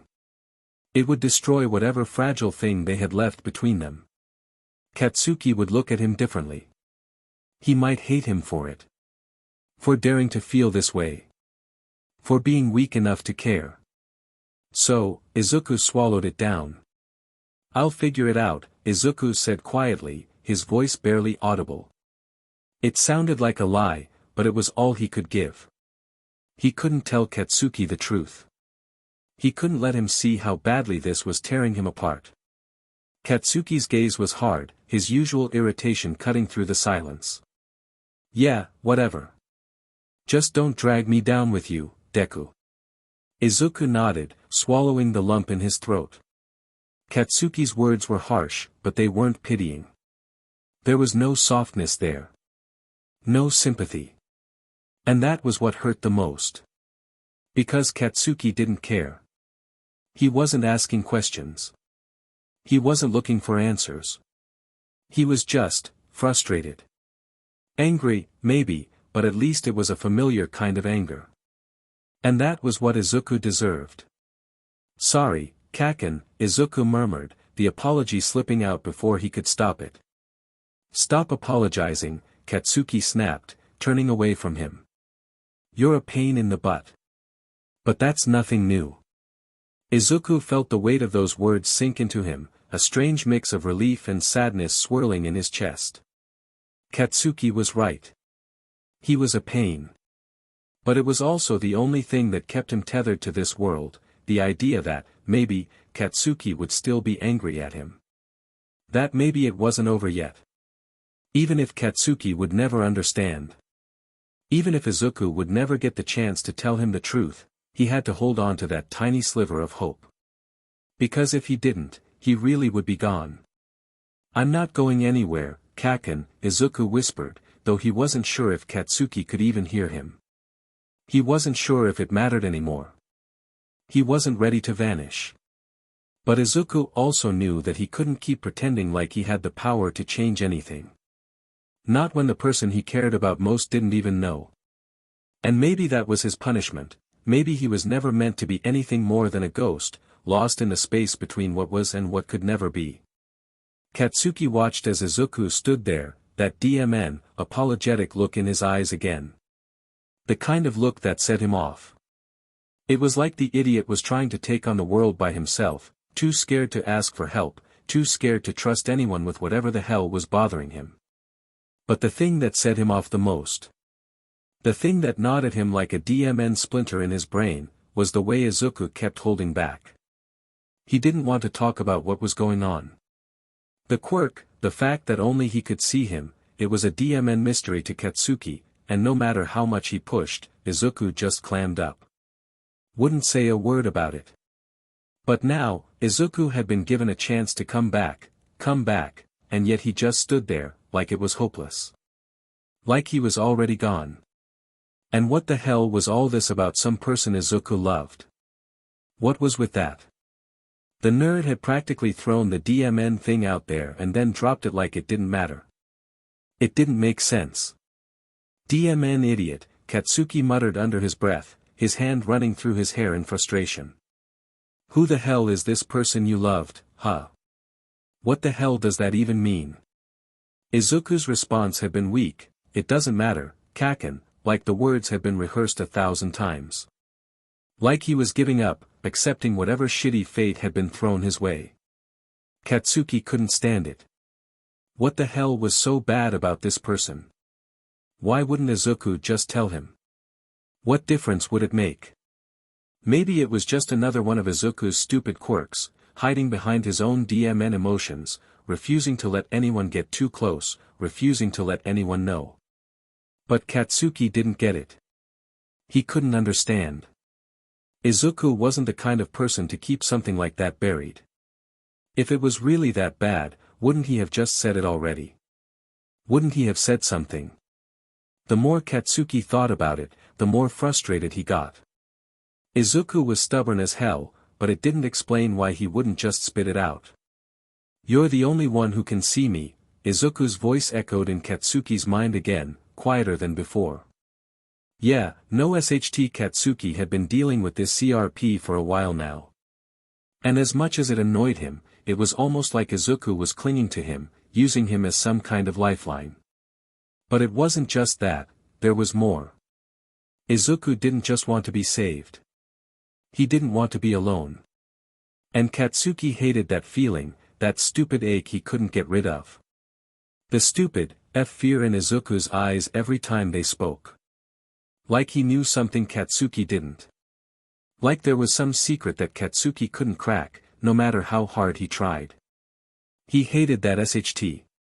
He hated not being able to fix it. He hated how much it ate at him that Izuku wouldn't just tell him. But at the same time, a part of him wondered, what if I already knew? Katsuki's fist tightened. No. He didn't care. He didn't need to know. But the longer this dragged on, the more he felt like something was slipping through his fingers. Something important. And maybe he was the only one who could pull Izuku back. But Izuku sure as hell wasn't making it easy. "DMN it," Katsuki muttered, glaring at the floor. He didn't know what the hell to do anymore. Katsuki's fingers twitched, aching to punch something, anything, just to break the tension in the air. But no matter how much he tried to force the anger out, it wouldn't go away.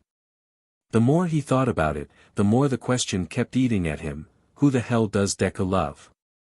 Izuku had practically hinted at it, hadn't he?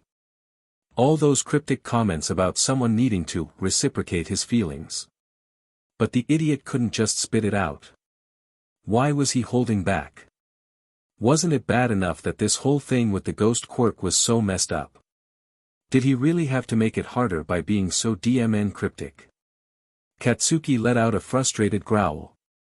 It didn't make sense. It didn't make sense at all. Izuku was standing right there, still flickering in and out of his ghostly form, and he was talking like there was no chance of things ever getting better. Like he was already resigned to being stuck in this purgatory. And yet, he loved someone. The thought rattled around in Katsuki's head. He couldn't help but wonder if that was part of the problem. Maybe Izuku couldn't come back because of whatever feelings he had for someone. Was it someone from their class? Was it someone he'd met before? Katsuki's fists clenched, his nails digging into his palms. No. He wasn't going to think like that. Izuku was his problem now. He wasn't going to stand by and let him get lost in this weird limbo just because of some stupid feelings. No way. But if it was someone else, if that was what was keeping Izuku here, then maybe Katsuki was screwed. Maybe he couldn't pull him out of this. Maybe all his efforts would be for nothing. And that thought set him off more than anything else. He'd been trying, fighting, to make sure that Izuku didn't just fade away. He needed Izuku here. Even if they were enemies, even if they hated each other, they had history. Katsuki didn't want to see him go, no matter how annoying or weak he seemed. But this thing, this love, was F up everything. Deku, Katsuki muttered under his breath, the name leaving a bitter taste. Why the hell can't you just tell me? I'm right here. Izuku didn't answer. In fact, he didn't even look up. He just kept standing there, lost in whatever dark thought had him trapped in his own head. Katsuki hated how distant he seemed, how unreachable. Like no matter how much he pushed, he couldn't break through. What the hell is stopping you? Katsuki asked, but his voice had softened, the anger dying down to something else. Something that made him uneasy. Why can't you just say it? But even as the words left his mouth, Katsuki knew he was asking the wrong question. It wasn't about the DMN love anymore. It wasn't about figuring out who Izuku cared about. It was about getting Izuku back, making sure he didn't just fade away, because no matter how hard he tried to keep his distance, he still gave a DMN. And that terrified him more than anything else. Katsuki shoved his hands in his pockets, his teeth gritting. Stop hiding, DMN it. You're gonna get yourself stuck like this forever if you don't get your SHT together. Izuku glanced at him, but the flicker of his form made it feel like there was a million miles between them. His voice was barely a whisper, but it still cut through the space between them. I don't think I can get it together, Kacchan. Not this time. Katsuki's breath caught, something tightening in his chest. He wasn't used to hearing Izuku sound so defeated, like he was just done. Don't talk like that, Katsuki spat. You're not giving up on me. But even as he said it, the doubt crept in. What if it was already too late? What if, no matter how hard he tried, Izuku would slip away? What if he couldn't bring him back? He clenched his jaw, forcing the thought away. He was going to fix this. He had to. But the more he tried to push through it, the harder it became to ignore the gnawing feeling that something was missing. And deep down, in the pit of his stomach, Katsuki knew that no matter how much he tried to push Izuku to open up, the truth would never come out if Izuku wasn't ready to tell him. And that scared the SHT out of him. Katsuki's hand balled into a fist again, the frustration boiling up inside him. He had enough of this. Enough of not knowing, enough of this DMN silence that Izuku kept hanging between them. Katsuki had tried. He really had. Tried to push him, tried to get him to open up. But Izuku just kept standing there, like he couldn't be bothered, like nothing mattered enough to fight for. And now, here he was, trying to get through to him, trying to pull him out of whatever miserable hole he'd dug himself into, and Izuku just shut him out. Whatever, Katsuki growled under his breath, the anger rushing through him. If you don't want to talk, then F off. Don't waste my time. He turned on his heel, the words like venom in his throat. He had no patience left for this. He didn't even know what he was supposed to say anymore. What could he do when Izuku kept pushing him away like this? As he started to walk away, his heart pounded in his chest, but he couldn't show it. He couldn't let himself care too much, not when it felt like Izuku didn't care at all. He didn't know what else to do. Just go. Don't look back. But he couldn't shake the feeling that, deep down, something was slipping through his fingers, and it was only getting worse with every step he took. He threw one last glance over his shoulder. Izuku didn't move. His form flickered again, like he was trying to hold on, but he was already so far gone, so far beyond reach.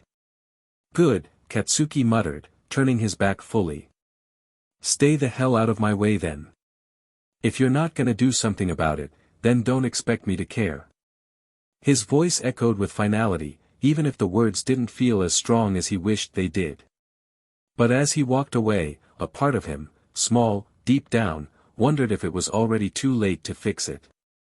Chapter 3, tired of waiting. The weight room was dimly lit, the only sounds being the rhythmic clanking of metal and Katsuki's own heavy breathing. He had been at it for hours, pushing his body to its limits in an attempt to drown out the turmoil in his mind. Each lift, each press, was a battle against the thoughts of Izuku that refused to leave him. The image of Izuku's flickering form, the uncertainty in his eyes, haunted Katsuki. No matter how much he tried to shake it off, it clung to him, fueling his frustration. DMN it, Deku, he muttered under his breath, gripping the barbell tighter. Why can't you just be straight with me? He hoisted the weight above his chest, muscles straining, veins bulging. The physical pain was a welcome distraction, a temporary escape from the emotional storm raging within.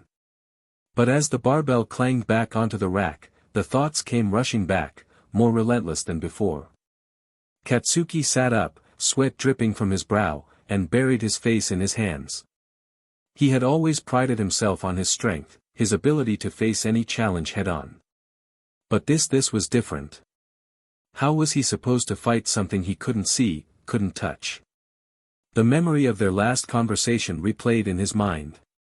Izuku's evasive answers, his refusal to open up, it all gnawed at Katsuki. He had tried to be there, to offer support in his own way, but it felt like hitting a brick wall. Screw this, he growled, standing up abruptly. He couldn't just sit here, stewing in his own thoughts. If Izuku wanted to keep secrets, fine. But Katsuki wasn't going to let it tear him apart. He grabbed a towel, wiping the sweat from his face, and headed for the door. Maybe a run would clear his head, give him the space he needed to figure out his next move. Because one thing was certain, he wasn't going to give up on Izuku, no matter how infuriating the DMN nerd could be. As he stepped into the cool night air, Katsuki took a deep breath, letting the chill calm his heated mind. He started at a slow jog, gradually picking up the pace, each step pounding out a rhythm that matched the beat of his heart. He didn't have all the answers, and he sure as hell didn't know how to fix whatever was going on with Izuku. But he did know one thing, he wasn't alone in this. And maybe, just maybe, that was enough for now. Katsuki's feet pounded against the pavement, his breath coming in steady, controlled bursts. The night air was cold against his sweat-soaked skin, but he barely felt it. He wasn't running for endurance or stamina, he was running to burn it out. The frustration. The questions. The feeling of being stuck.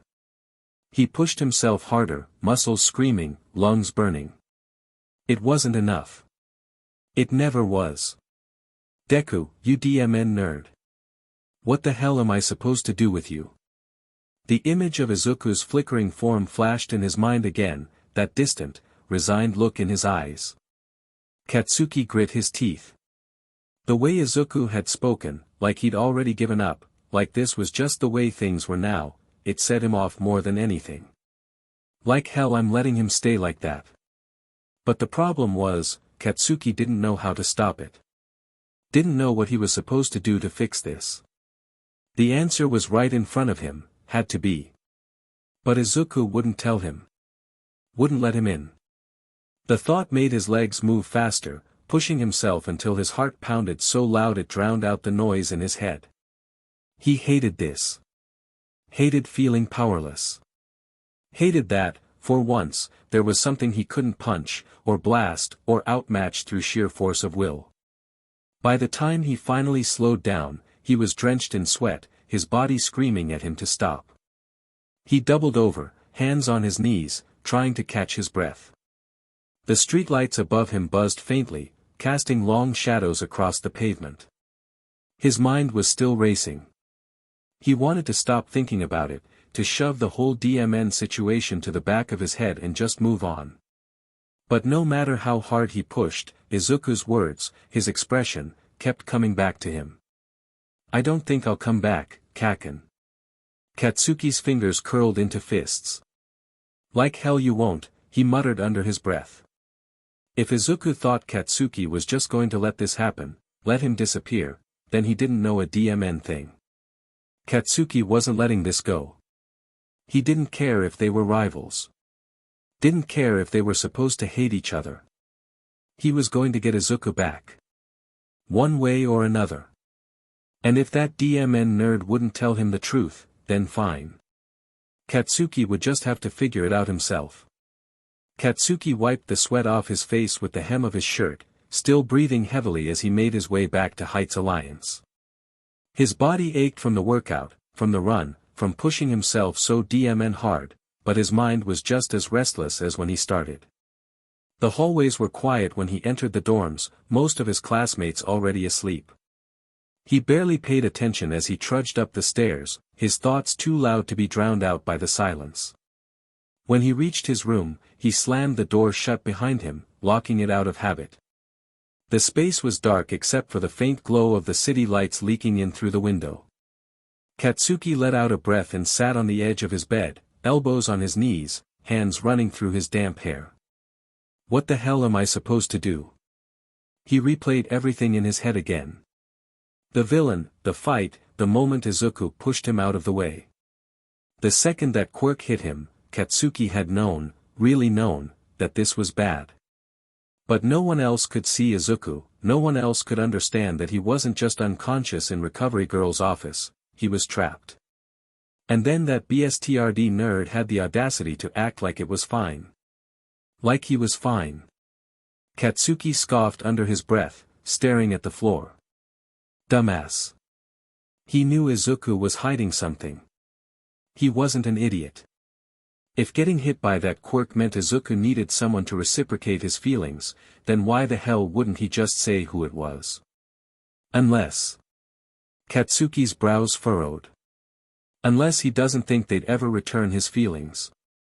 The thought made something tighten in his chest, but he shoved it down.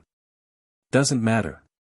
What mattered was getting Izuku back, whether that nerd wanted to make things difficult or not. His gaze flickered to the clock. Late. Not like he could sleep, anyway. With a frustrated sigh, he flopped back onto the bed, staring at the ceiling. His body was exhausted, but his mind wouldn't shut up.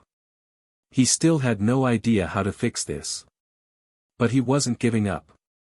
Tomorrow, he'd push for answers.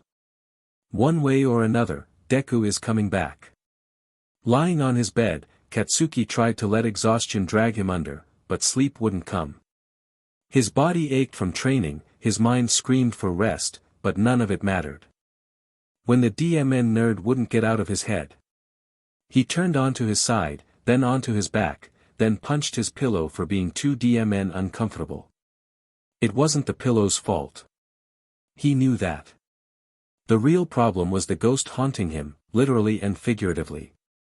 Shitty nerd, he muttered under his breath, glaring at the ceiling.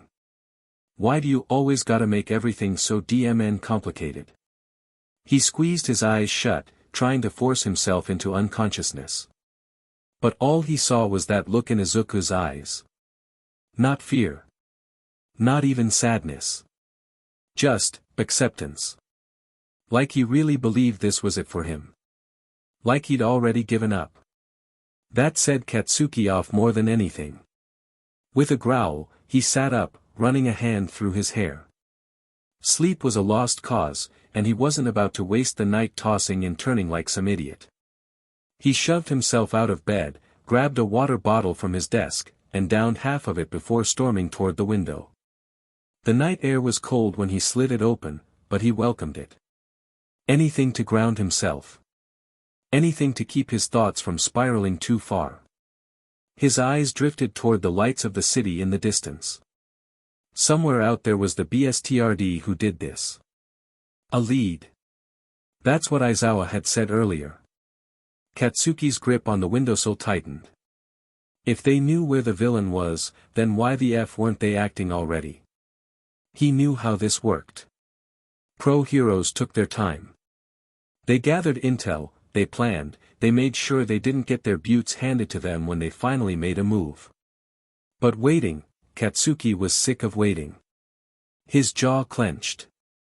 If the pros won't do something, maybe I should. The thought had barely formed before he shut it down. He wasn't stupid. Storming off Halfped wasn't going to help anyone, and even if he did track the villain down, what the hell was he supposed to do? Beat the guy until Izuku magically popped back into his body. He clicked his tongue in frustration, stepping away from the window. He needed to be smart about this. He needed answers. And the only way he was getting them was by prying them out of the one person who wasn't giving them up. Katsuki let out a slow breath, rolling his shoulders. Fine. If Izuku wanted to keep his secrets, Katsuki would just have to push harder. Tomorrow, you're talking, Deku. Like it or not. The shrill beeping of his alarm was the first thing Katsuki registered. The second was the goddamn nerd standing in the corner of his room. The F. Katsuki grumbled, barely awake as he slapped his alarm off. His brain was still sluggish from too little sleep and too much thinking, but his eyes snapped open fast enough when he realized Izuku was just standing there, watching him. Like a DMN ghost. Which, technically, he was. Katsuki groaned and flopped back against the pillow, throwing an arm over his face. You better have a good effing reason for standing there like some horror movie reject, Deku. Izuku chuckled, actually chuckled, like this wasn't the most annoying way to start the DMN morning. I was wondering when you'd wake up. You sleep like a rock, Kacchan. Katsuki scowled and peeked at him from under his arm. And you don't sleep at all, apparently. Izuku just shrugged, like it wasn't a big deal. Like any of this wasn't a big deal. It set Katsuki off more than it should. You didn't answer me, dumbass, Katsuki grunted, sitting up. What the hell are you doing in my room? Izuku hesitated, his gaze flickering toward the floor for just a second, so fast Katsuki almost missed it. But he didn't miss it. And he sure as hell didn't miss the way Izuku's expression shifted just slightly, like he was about to say something and then thought better of it. What the F was that? Katsuki narrowed his eyes. Oi. Spill it. Izuku sighed, rubbing the back of his head. I dunno. I guess I just, he hesitated again before shaking his head. Forget it. I was just bored. Katsuki scoffed. Bullshit. Try again. Izuku gave him a tight-lipped smile. You wouldn't believe me if I told you. Katsuki glared. He hated when people did that, like they were deciding for him what he would or wouldn't believe. Especially when it was Deku. Try me. Izuku stared at him for a moment, his green eyes unreadable. Then he sighed. I guess I just didn't want to be alone. Katsuki's scowl twitched, his breath catching for half a second before he shoved whatever the hell that feeling was aside. He clicked his tongue, looking away. TCH. You're already dead, dumbass. Ain't like anything can happen to you. Izuku didn't respond right away, but Katsuki could feel his stare. Finally, Izuku huffed out a small laugh, but it sounded off. Yeah, Izuku murmured. Guess you're right. The way he said it made something in Katsuki's gut twist. But before he could say anything, his alarm blared again, reminding him that he still had to go to class. F hell, Katsuki groaned, rubbing his face before swinging his legs out of bed. He stood, cracking his neck, and shot a glance at Izuku. You coming or what? Izuku blinked at him. You know no one else can see me, right? Katsuki rolled his eyes. Yeah, dumbass, I got that part. Doesn't mean you can't follow me. Unless you like sitting in my shitty dorm all day. Izuku let out a small, surprised laugh. I guess I'll come with you, then. Katsuki grabbed his uniform jacket off the back of his chair. Good. Just don't hover over my shoulder like some creepy but poltergeist. Izuku only smiled, and for some reason, Katsuki didn't like how sad it looked. He pushed down the urge to say anything about it. Instead, he swung his bag over his shoulder and stomped toward the door. Let's go, Deku. And, just like that, the DMN nerd followed. The walk to class was supposed to be a quiet, uneventful part of Katsuki's morning routine. No one talking, no one in his space, just him, the crisp morning air, and enough time to mentally prepare for dealing with dumbass all day. Except this morning, he had a ghost trailing behind him. You didn't have to wait for me, you know, Izuku said, walking beside him like this was normal. Katsuki rolled his eyes. Shut up. I wasn't waiting. You just happened to be standing in my DMN room, staring like AF in weirdo when I woke up. Izuku chuckled. I wasn't staring. The hell you weren't. Izuku didn't argue, but Katsuki caught the way his lips twitched, like he was trying not to smile. It was pissing him off. They walked a few more steps in silence before Izuku spoke again. So, did you sleep okay? Katsuki snorted. No. Izuku winced. Still thinking about everything. Katsuki shot him a side eye. No SHT. My rival got turned into a goddamn ghost. Forgive me for not sleeping like a DMN baby. Izuku hummed in response. Not a real answer, just a noise. Katsuki hated that. What about you? Katsuki asked before he could stop himself. Izuku blinked at him. What about me? Katsuki clicked his tongue. Do you, sleep like this? Or just stand around all night, bein' creepy? Izuku scratched his cheek sheepishly. I don't really know. I think I zone out. It's weird. It's like time just skips forward when I'm not paying attention. Katsuki frowned. That sounded shitty. So you don't even get a break, he muttered. Izuku shrugged, smiling in that way again, the one that was too small, too DMN resigned. It's fine, Kacchan. Katsuki's stomach twisted. He didn't know why, but it set him off more than usual. You keep saying that, Katsuki grumbled. Like it's actually fine. Izuku sighed. Would it help if I complained about it? Yeah. Maybe. Izuku gave him a look like he wasn't sure if Katsuki was being serious or not. Katsuki just scowled at him. Before Izuku could say anything else, they reached the entrance of U. Katsuki pushed open the door, stepping inside. Izuku hesitated at the threshold. Katsuki noticed immediately. Oi. The F's your problem? Izuku bit his lip, glancing around. I dunno. Just feels weird coming in when no one can see me. Katsuki exhaled sharply, running a hand through his hair. TCH. Well, standing outside like a dumbass ain't gonna fix that. Izuku sighed but eventually followed him in. Hope you're ready to be surrounded by a bunch of extras all day, Katsuki muttered. Doubt they'll shut the hell up about you. Izuku blinked, eyes widening slightly. Oh, yeah. Katsuki groaned.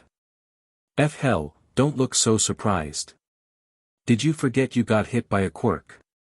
They don't even know where that villain is yet, so yeah, people are gonna be talking. Izuku swallowed, but he nodded. Right. Makes sense. Something about the way he said it felt off. Katsuki narrowed his eyes but didn't press. Whatever. Just don't get all mopey when they start freaking out about you. Izuku smiled, but it didn't reach his eyes. I'll try. Katsuki didn't like that answer.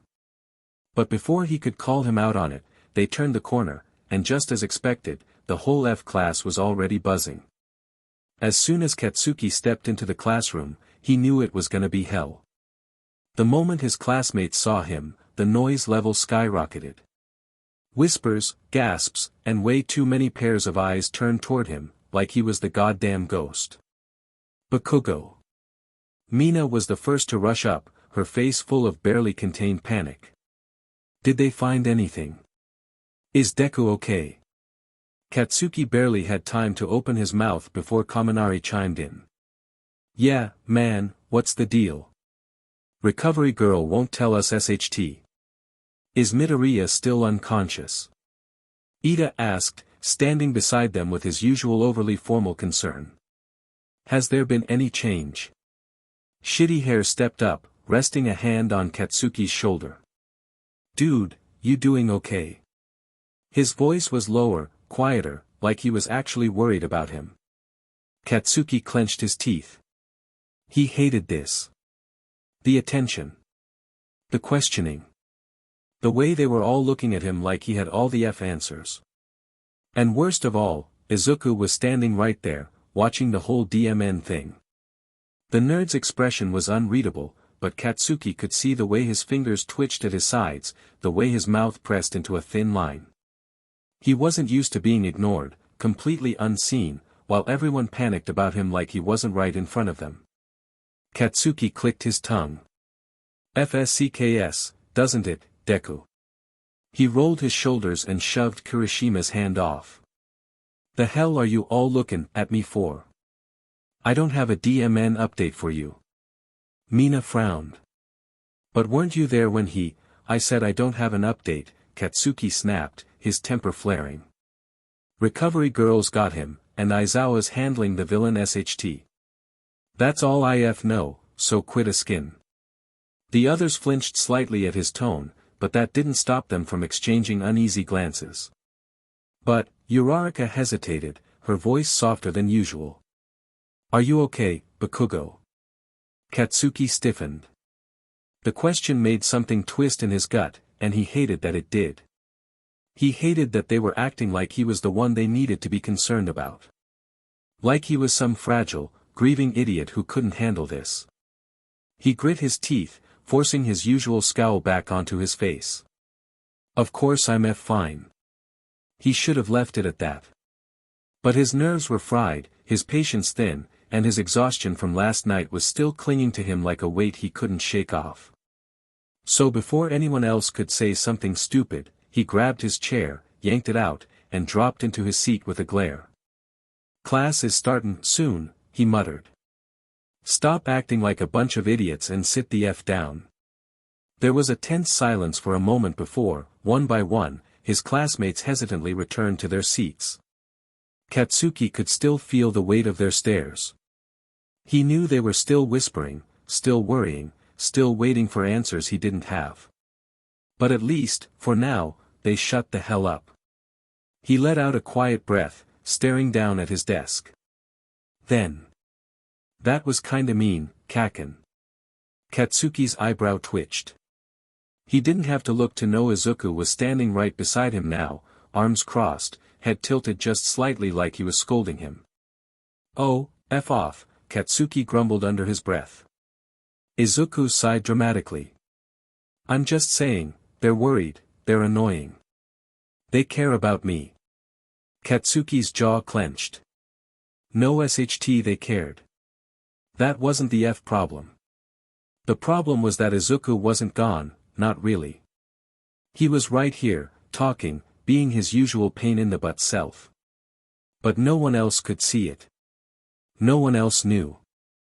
And for some reason, that made everything 10 times worse. Katsuki slumped slightly in his chair, resting his chin in his hand. Whatever. Izuku let out a soft chuckle. You're not even trying to argue with me anymore, huh? Katsuki didn't answer. He just stared at the front of the room, waiting for Aizawa to show up and put an end to this bullshit. Because if he had to deal with this for one more second, he was going to lose his goddamn mind. Class hadn't even started, and Katsuki was already at his limit.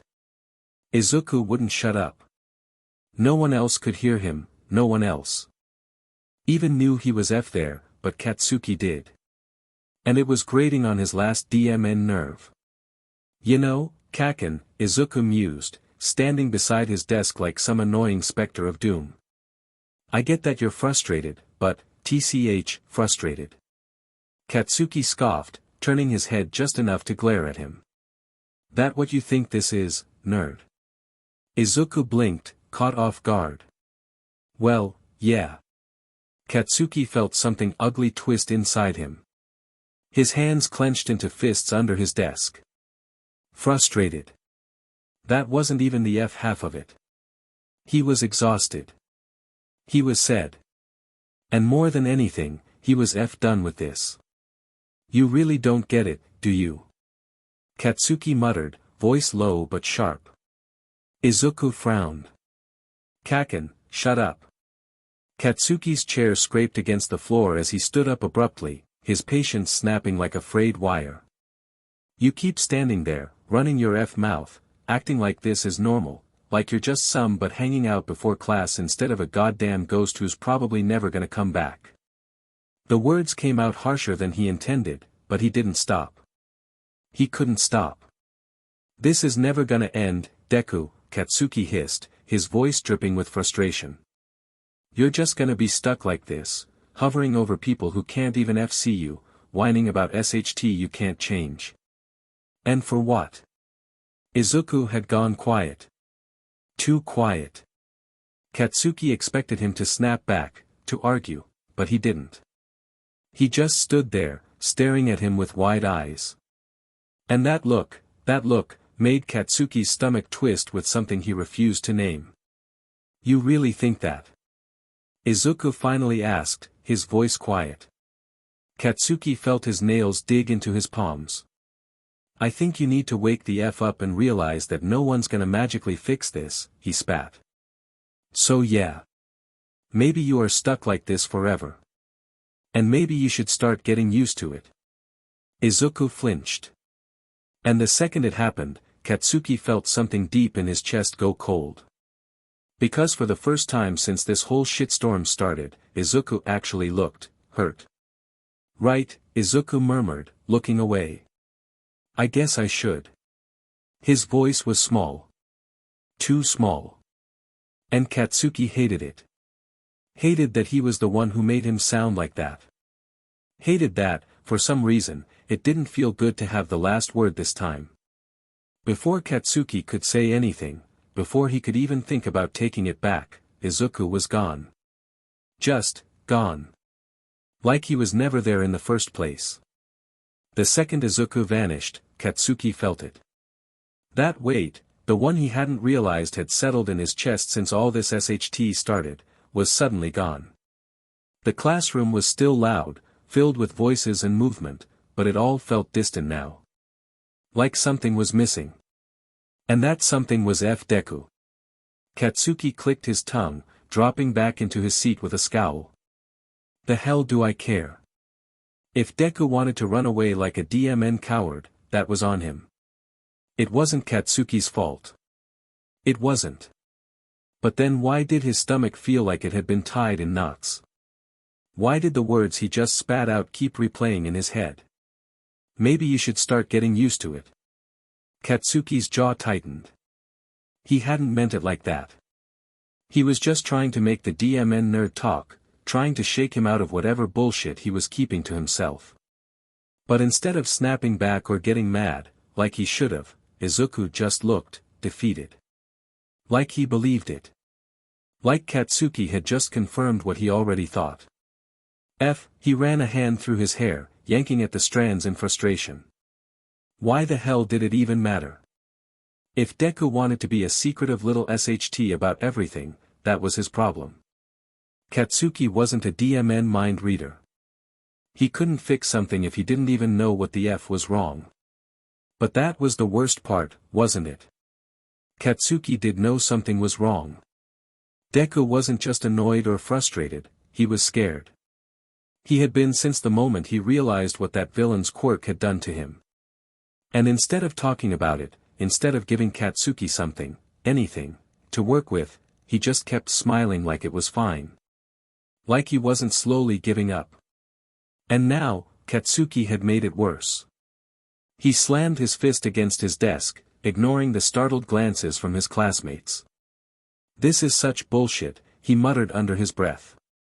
Because as much as he wanted to stay mad at Izuku, as much as he wanted to tell himself it wasn't his fault. None of that changed the fact that, for the first time since this whole nightmare started, Katsuki wasn't sure if Deku was gonna come back. The second his fist slammed against the desk, the classroom fell silent. Too silent. Katsuki barely had time to register the shift before Kaminari leaned over with a nervous chuckle.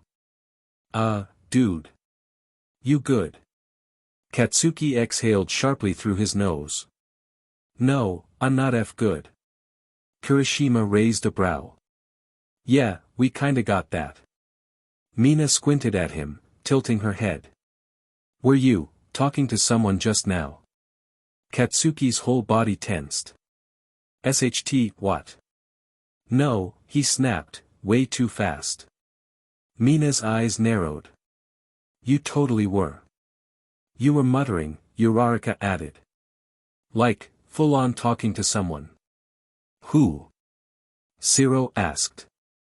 Katsuki clenched his teeth, resisting the urge to set something on fire. The F does it matter? Because it kinda looked like you were arguing with thin air, Kaminari pointed out. Which, concerning. Ida pushed his glasses up. If you are experiencing residual trauma from what happened to Midoriya, perhaps you should consult. Oh my god, Katsuki groaned, dragging a hand down his face. I wasn't talking to myself, I'm not losing my DMN mind, and I sure as SHT don't need AF therapist. His classmates exchanged glances, none of them looking convinced. Katsuki could feel his patience thinning. He was already dealing with enough bullshit, he didn't need them prying into things they wouldn't understand. He grabbed his bag, slinging it over his shoulder as he stood up abruptly. I'm getting the F outta here. Bakugo, Kirishima started, but Katsuki ignored him. He stormed out of the classroom, his heartbeat loud in his ears. As soon as he turned the corner, he gritted his teeth. Deku, if you can hear me, you better stop sulking and get your butt back here. No response. Katsuki's hands clenched into fists. Dumbass. Katsuki's frustration was boiling over, and the only person who might understand, who might have any answers, was the one person he could actually talk to without the whole DMN school hearing. He didn't even care that it was All Might, his mentor. He just needed to unload, to get some sort of clarity on the mess he found himself stuck in. He stormed into the teacher's lounge without knocking, not even bothering to hide the scowl on his face. All Might was seated at one of the tables, reading through some papers, but he looked up the second Katsuki entered. Ah, young Bakugo. Is everything alright? You look a bit intense today. Yeah, well, you're about to find out why, Katsuki growled, his hands stuffed in his pockets. He slammed his fists onto the table in front of All Might. I'm done with this SHT. All Might blinked, startled by his tone. Oh. It sounds like something's bothering you. He set the papers aside and leaned forward. What's going on, my boy? Katsuki took a deep breath, forcing himself to calm down enough to speak. It's about that DMN ghost, okay? Deku. All Might's expression shifted, but he didn't interrupt. I'm so sick of this mess. Katsuki ran a hand through his hair, his eyes flaring with frustration. He's not telling me anything. Nothing. He's just hovering around like some DMN ghost, not doing SHT to help himself. He won't tell me who the hell he loves, and I'm supposed to just sit here and watch him waste away because of some quirk. He slammed his fist on the table again. Why the hell won't he just say something? If I knew, if he just told me, I could help. I could do something, but he's not giving me anything to go off of. It's like I'm the one stuck with his mess, and he's not even gonna try to fix it. All Might sat in silence for a moment, his face unreadable. Katsuki hated how he just sat there, calm, as if everything Katsuki was saying wasn't the most important thing in the world right now. After what felt like an eternity, All Might spoke, his voice low and steady. I understand that you're frustrated, Bakugo. But I think there's something you're missing here. What the hell are you talking about? Katsuki snapped. I'm the one stuck here with him, watching him slowly fade away, and you're telling me I'm missing something. All Might shook his head slowly. What you're missing is young Midoriya's side of this. Katsuki froze, unsure of what All Might meant. You're so focused on what you think he needs, All Might continued, that you're forgetting that maybe what he needs most is for you to be the one to step up. But he won't just tell you everything because he's scared. Scared that if he does, if he opens up to you, he'll lose even more. Or worse, you'll hate him for it. Katsuki's chest tightened. He knew what All Might was saying, but hearing it out loud felt like a punch to the gut. What? What are you talking about? He's not some fragile little kid. He's tough as hell, he's Midoriya. He doesn't need me to babysit him. All Might sighed, clearly not surprised by his outburst. Maybe not. But you know him better than anyone, Bakugo. You two have been rivals since the beginning. And despite everything, you're the one person who can see him, really see him. If anyone can help him, it's you. But you can't do that if you don't understand where he's coming from. Katsuki's head was spinning. The frustration was still there, deep in his gut, but All Might's words made him feel like he was missing something. Something important. Think about it, All Might pressed. Midoriya's only human, Bakugo. He's scared. Scared of losing you. And I know you're frustrated, but sometimes you have to show someone that you care, even if they don't ask for it. You can't always wait for them to tell you what's wrong. You have to see it for yourself. Katsuki wanted to argue, to tell All Might that he wasn't a DMN babysitter or AF therapist, but the words didn't come. For once, he couldn't deny the truth in All Might's voice. He just didn't know how to fix this. He let out a sharp breath.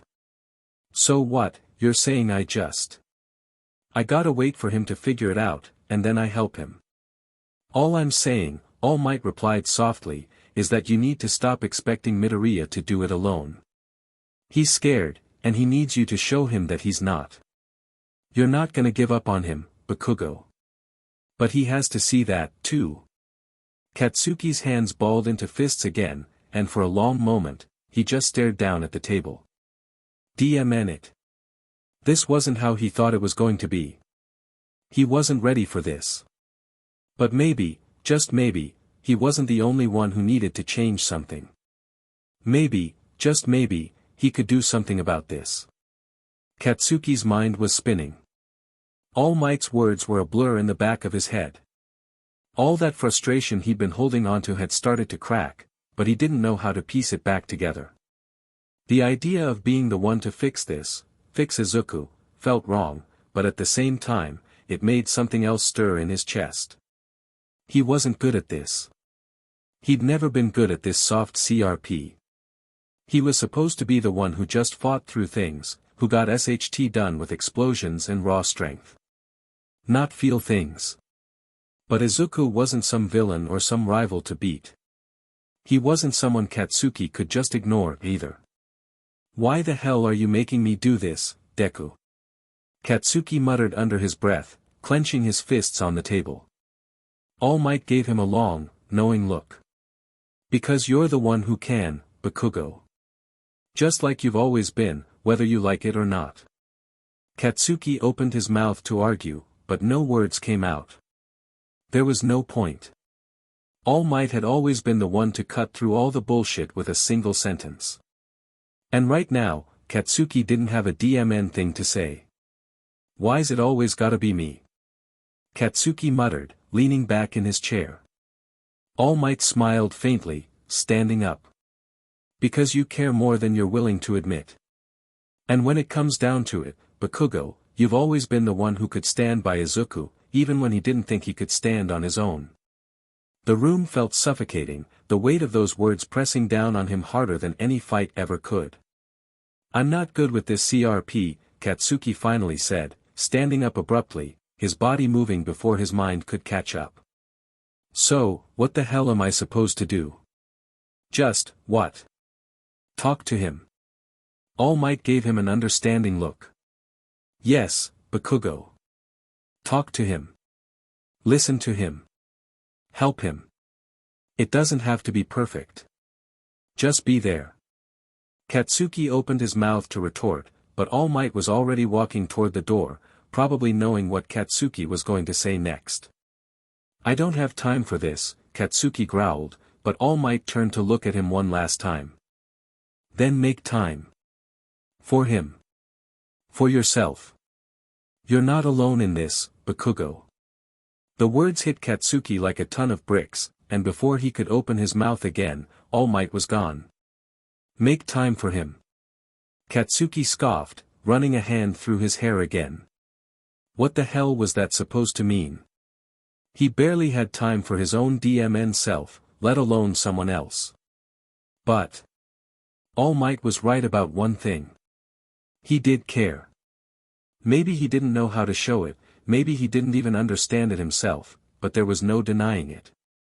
Every time Izuku's voice cut through his head, every time he saw that DMN-haunted look in his eyes, Katsuki felt something twist in his gut. He couldn't just leave him like this. With a growl, Katsuki pushed the chair back and stormed out of the teacher's lounge. He wasn't sure what he was going to do, or if he even had the right to do it. But damn it, he was going to try. For Izuku. He had to. Katsuki stormed through the hallway, his mind spinning. Every word that came out of Izuku's mouth only added fuel to the DMN fire in his chest. He'd been patient, too patient. He'd let Izuku get away with too much for far too long, but now. Now he was done. The sound of his boots hitting the floor echoed like a countdown in his ears. He had to find Izuku. He wasn't going to stand by and watch him just fade away, not anymore. Deku. Katsuki yelled, his voice harsh, sharp as ever. The sound bounced off the walls, and Izuku froze in his tracks, looking up with that stupid, soft expression that made Katsuki want to punch something. What the hell do you want now? Katsuki growled, walking right up to him, practically vibrating with anger. You've been dragging this SHT out for long enough, and I'm sick of it. Izuku flinched at his tone, but that didn't stop Katsuki. He wasn't going to pull his punches anymore. You're still acting like some DMN ghost, like you're just gonna disappear because you think you're all alone in this. Katsuki spat, his hands balling into fists at his sides. I don't get it, Izuku. Why the hell can't you just tell me what's going on? You think I can fix you by just staring at you like an idiot? You think I'm gonna watch you fade away and do nothing? Izuku's lips parted, but he didn't answer right away. He just stood there, looking at the ground, like he couldn't even bring himself to face him. Say something, DMN it. Katsuki snapped, leaning in closer, his voice cold with anger. Stop looking at me like that. I'm not gonna just sit here and watch you destroy yourself. Tell me what the F you need, Deku. Izuku's voice was low when he spoke, but it still carried a weight that made Katsuki's stomach tighten. You don't understand, Kacchan.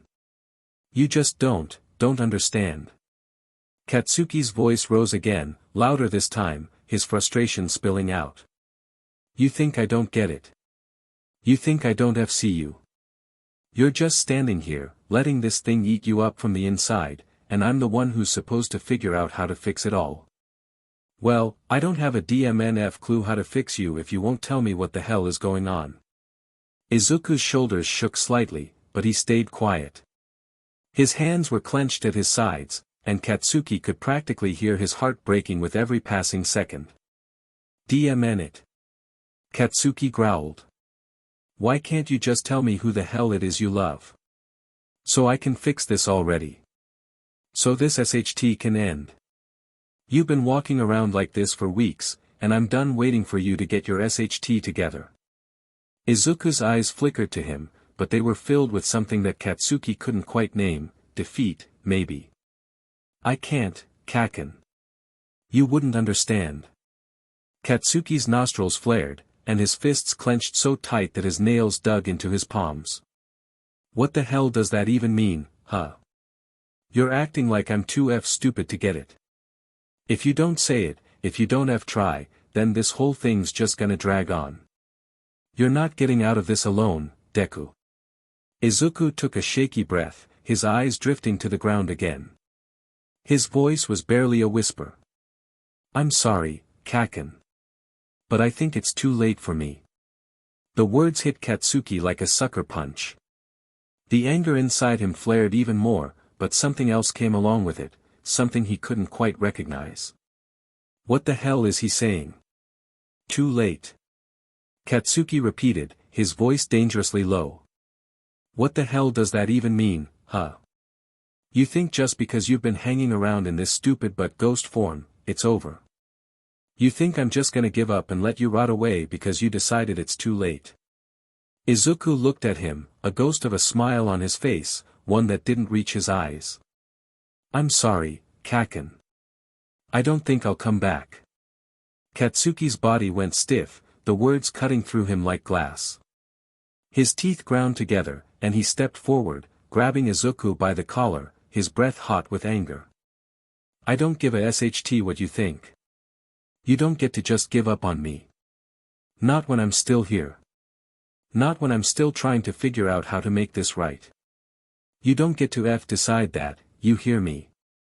Izuku's eyes widened, and for the first time, Katsuki saw something raw and vulnerable, the way Izuku looked like he was ready to break apart at any second.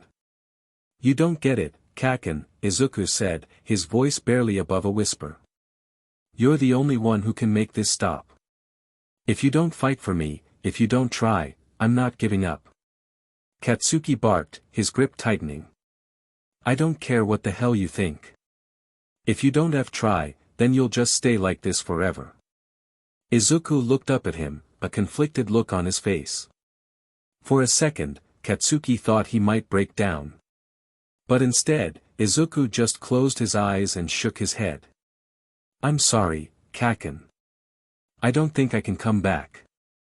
Katsuki shoved him away, his hands trembling now. His heart pounded in his chest, every beat like a drum. Why the hell is he doing this? Why the hell can't he just say it? You better not die on me, Deku, Katsuki spat, his voice hard and cutting. I'm not done with you yet. And if you don't stop pulling this SHT, I'll make sure you never get away from me. Izuku didn't say anything. He just stared at him, a mix of pain and something else in his eyes. Katsuki's chest tightened. He wanted to say more, so much more, but the words wouldn't come. Instead, he just turned on his heel, marching down the hallway, every step more determined than the last. He wasn't going to let Izuku go. Not like this. Not now. He wouldn't give up. He couldn't. Izuku's heart was racing. He could barely breathe through the weight of everything crashing down on him. He wanted to tell Katsuki, needed to tell him, but how could he? How could he say it when every part of him screamed that it would only make everything worse? But now, with Katsuki so close, so angry, so hurt, Izuku felt the words boiling up, ready to escape his lips. He couldn't stop them even if he tried. He took a shaky breath, his hands trembling as he spoke. Kacchan. I'll tell you, just not right now. Katsuki stopped dead in his tracks, his eyes burning with frustration, with something deeper. He turned slowly, fists clenched at his sides. What the hell do you mean, not right now? You've been dragging this out for weeks, Deku. What the hell are you waiting for? His voice was raw, a mix of rage and something else, something Izuku wasn't ready to confront. I'm not ready, Izuku whispered, his voice barely audible. He could feel the weight of every word pressing against his chest. I can't just tell you yet. Not when everything's still falling apart. Katsuki took a step forward, his glare sharp enough to cut. You think I give a DMN about your timing, Deku, he spat. This isn't about when you're ready. This is about you talking to me, telling me what's going on. You don't get to play these games with me anymore. I've had enough. Izuku flinched, the words stinging more than he wanted to admit. He lowered his gaze, staring at the ground. I can't, Kacchan, he muttered, unable to look him in the eyes. I'm scared. If I tell you now. I'm scared of what'll happen. I'm scared you won't understand. I'm scared of losing you even more than I already have. For a moment, there was nothing but silence between them. Katsuki stood there, his breathing heavy, but his expression was unreadable. Then, finally, he let out a harsh laugh, bitter, frustrated. So, you're just gonna keep me in the dark. You think that's gonna help you? Help us. Izuku felt a lump in his throat. He knew he was pushing Katsuki to the edge, but he couldn't do it. He just couldn't. I know you're mad, Kacchan. I know it's frustrating, Izuku said, his voice shaking. But please, just wait. I need time. I'll tell you. Just not now. Katsuki stared at him for a long time, his chest heaving, as if he were fighting a battle within himself. Then, with a growl, he took a few steps forward, closing the space between them. Izuku could feel the heat of his anger, feel the tension thick in the air, but there was something else there, something Izuku wasn't sure he wanted to acknowledge. I don't have time for your stupid bullshit, Deku, Katsuki snarled. I'm not some therapist. I don't know how to make you talk, and I sure as hell don't know how to fix whatever's broken inside you. But you're not getting away with this. Not anymore. Izuku nodded quietly, biting his lip. I'm sorry, Kacchan. I really am. But I need you to trust me. Just a little longer, okay? Please.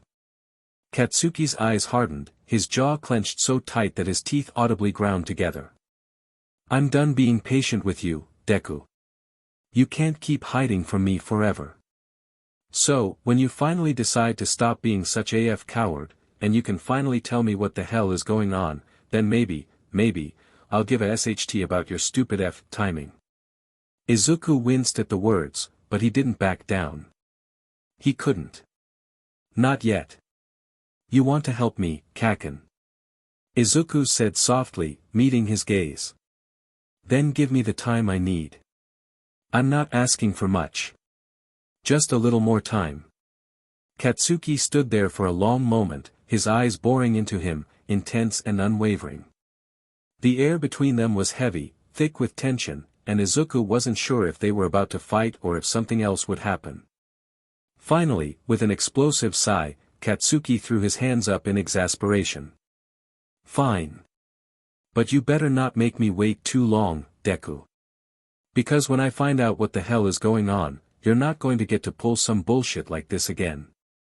He turned on his heel, heading toward the hallway. I'm done holding back. Izuku stayed silent for a moment, letting the words hang in the air. His chest was tight, but a small part of him felt a little lighter. Katsuki hadn't walked away. He hadn't given up on him. Not yet. Izuku took a deep breath, wiping away a tear that had slipped down his cheek. He didn't know how much longer he could keep running from the truth. But for now, at least, he had one more chance.